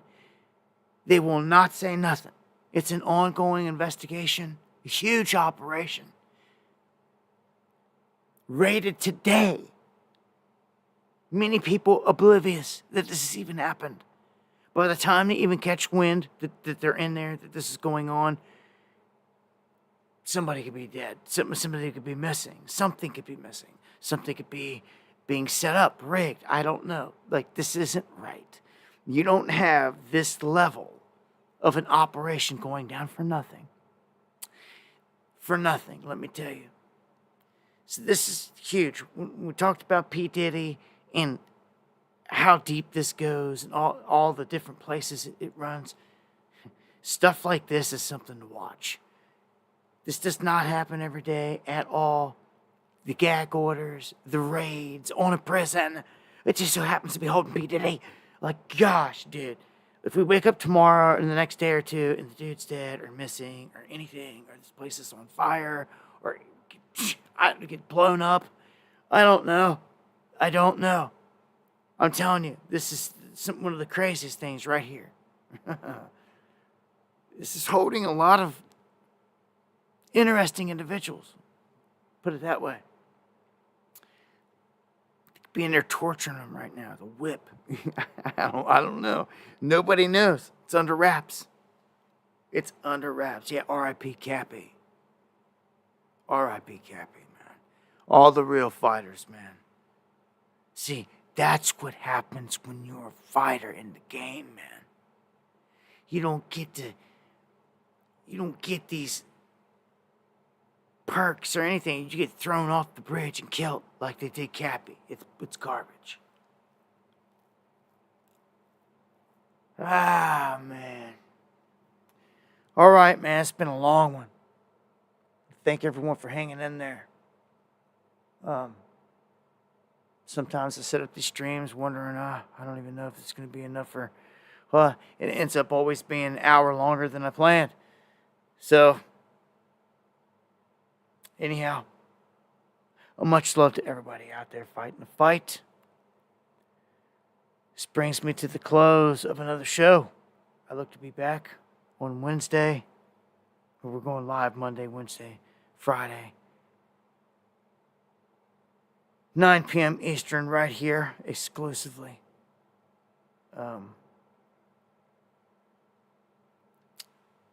Yeah, man. So, I'm sure a lot's going to happen between now and then. I'll be dropping videos on the channel here, so make sure you're checking in every day. Even if you're subscribed, hit that bell notification here on the channel. Seriously. And thank you, Red Eye. Thank you, Tooch. All the crew. All the mods. Kathy, E-Fits. Everybody out there. Thank you for all the love, all the prayer. Everybody. All the shares. For the coffees. D. Thomas. Cognitive Thinker. Yellow Dog. Carolyn. Arma. Granite. Appreciate it all, y'all. Everybody that dropped super chats tonight, much love. Steve, salutes, man. Much love. Thank you for the support. You know what I mean. And just much love, guys. You never know what's going to be your last. That's for sure. Take us out of here. The Garden of Eden, the Great Flood, the birthplace of Abraham. I know of men who have taken life needlessly in other conflicts. I can assure you, they live with a mark of Cain upon them. The enemy should be in no doubt that we are his nemesis, and we are bringing about his rightful destruction. If you are ferocious in battle, remember to be magnanimous in victory. I took my place at the table and drank wine with the kings. Picked up my sword to go and battle with the gins. There's rumors of war and it's about to begin. So repent for sins before you send for your wings. About to school, I'm out about prepared crowns and kneecaps. Wrote revelations, been there and back with deep math. Read all the scriptures, seen through them like a sheet glass. I did the knowledge equipped with many weeds. Acts or weeds back, I speak facts, my spirit is prepared. What will be, never show no despair. Keep your head held high and have faith in the hair. And join in because there's power in prayer. And when the hour is here, don't be devoured in fear. Cause the flowers of smoke, they gave me powers of seers. And I've been pounding ears for years to down fears. So welcome to the underground, the thunder stars here, yeah. Welcome to the underground, you're safe and sober now. Eon. We got a place you can't escape because you serve the Thank crown. you, Eon. Much appreciated. And I send prayers out. Kev Bar. Welcome to the underground, you're safe and sober now. We got a place you can't For escape. everyone else out there that needs it, much love. God bless. About to break. So grab a sword, pray the Lord, and soldier take your place. Angels stand ready at the four winds. Abaddon's armor's on, about to storm in. So warn men as they hearing the lyrics. Stand bold, don't fold, ain't no fear in the spirit. The spirit, the spirit. Your mission, should you choose to accept it. Speak truth, tear down deception. Your only weapon, the words he's given. So spit flames, and rain hell from heaven. Form up, we about to storm up with the right team. The spike scene will make that all-seeing eye scream. With light beams we make them melt into a light sheen. Unless they covered by the blood like a sunscreen. The unseen is made clear only by his grace. For the king we give it all, we run the race. War is on, sword is dawn, make no mistake. Don't fall, stand tall, soldier, take your place. Welcome to the underground, you're safe and sober now. We got a place you can't escape because you serve the crown. This word is moving now, the world is losing now. out of the promised land, cause they refuse to bow. Welcome to the underground, your safe is over now. We got a place you can't escape because you serve the crown. Now it's a day away, the war about to break. So grab a sword, pray the Lord, and soldier, take your place. It's time to take your place, or you getting replaced. You either ride for the Lord or getting your soul erased. The demons give a chase, they all up in my face. That's when I hit them with holy water like it was mace. Better repent for sin and overcome the gin. The end time's here, so baby, let the games begin. We walking righteous, it's the only way we gonna win. The soul screaming to heaven, begging to let them in. The seals are breaking, prophecy got the earth shaking. Better awaken or forever get your soul taken. I ain't faking, you better prepare when the Lord comes to separate the wheat from the tare. If you care, time's ticking into the final hour, and when the Lord comes, you'll witness the power. When the trumpet sounds, it's about to go down. The real can only be found up in the underground. Welcome to the underground. Much Your love, safe is over Gorilla. now. We got a place you can't escape because you serve the crown. His word is moving now, the world is losing now, out of the promised land, cause they refuse to bow. Welcome to the underground, your safe is over now. We got a place you can't escape because you serve the crown. Now it's a day away, the war about to break. So grab a sword, pray the Lord, and soldier, take your place.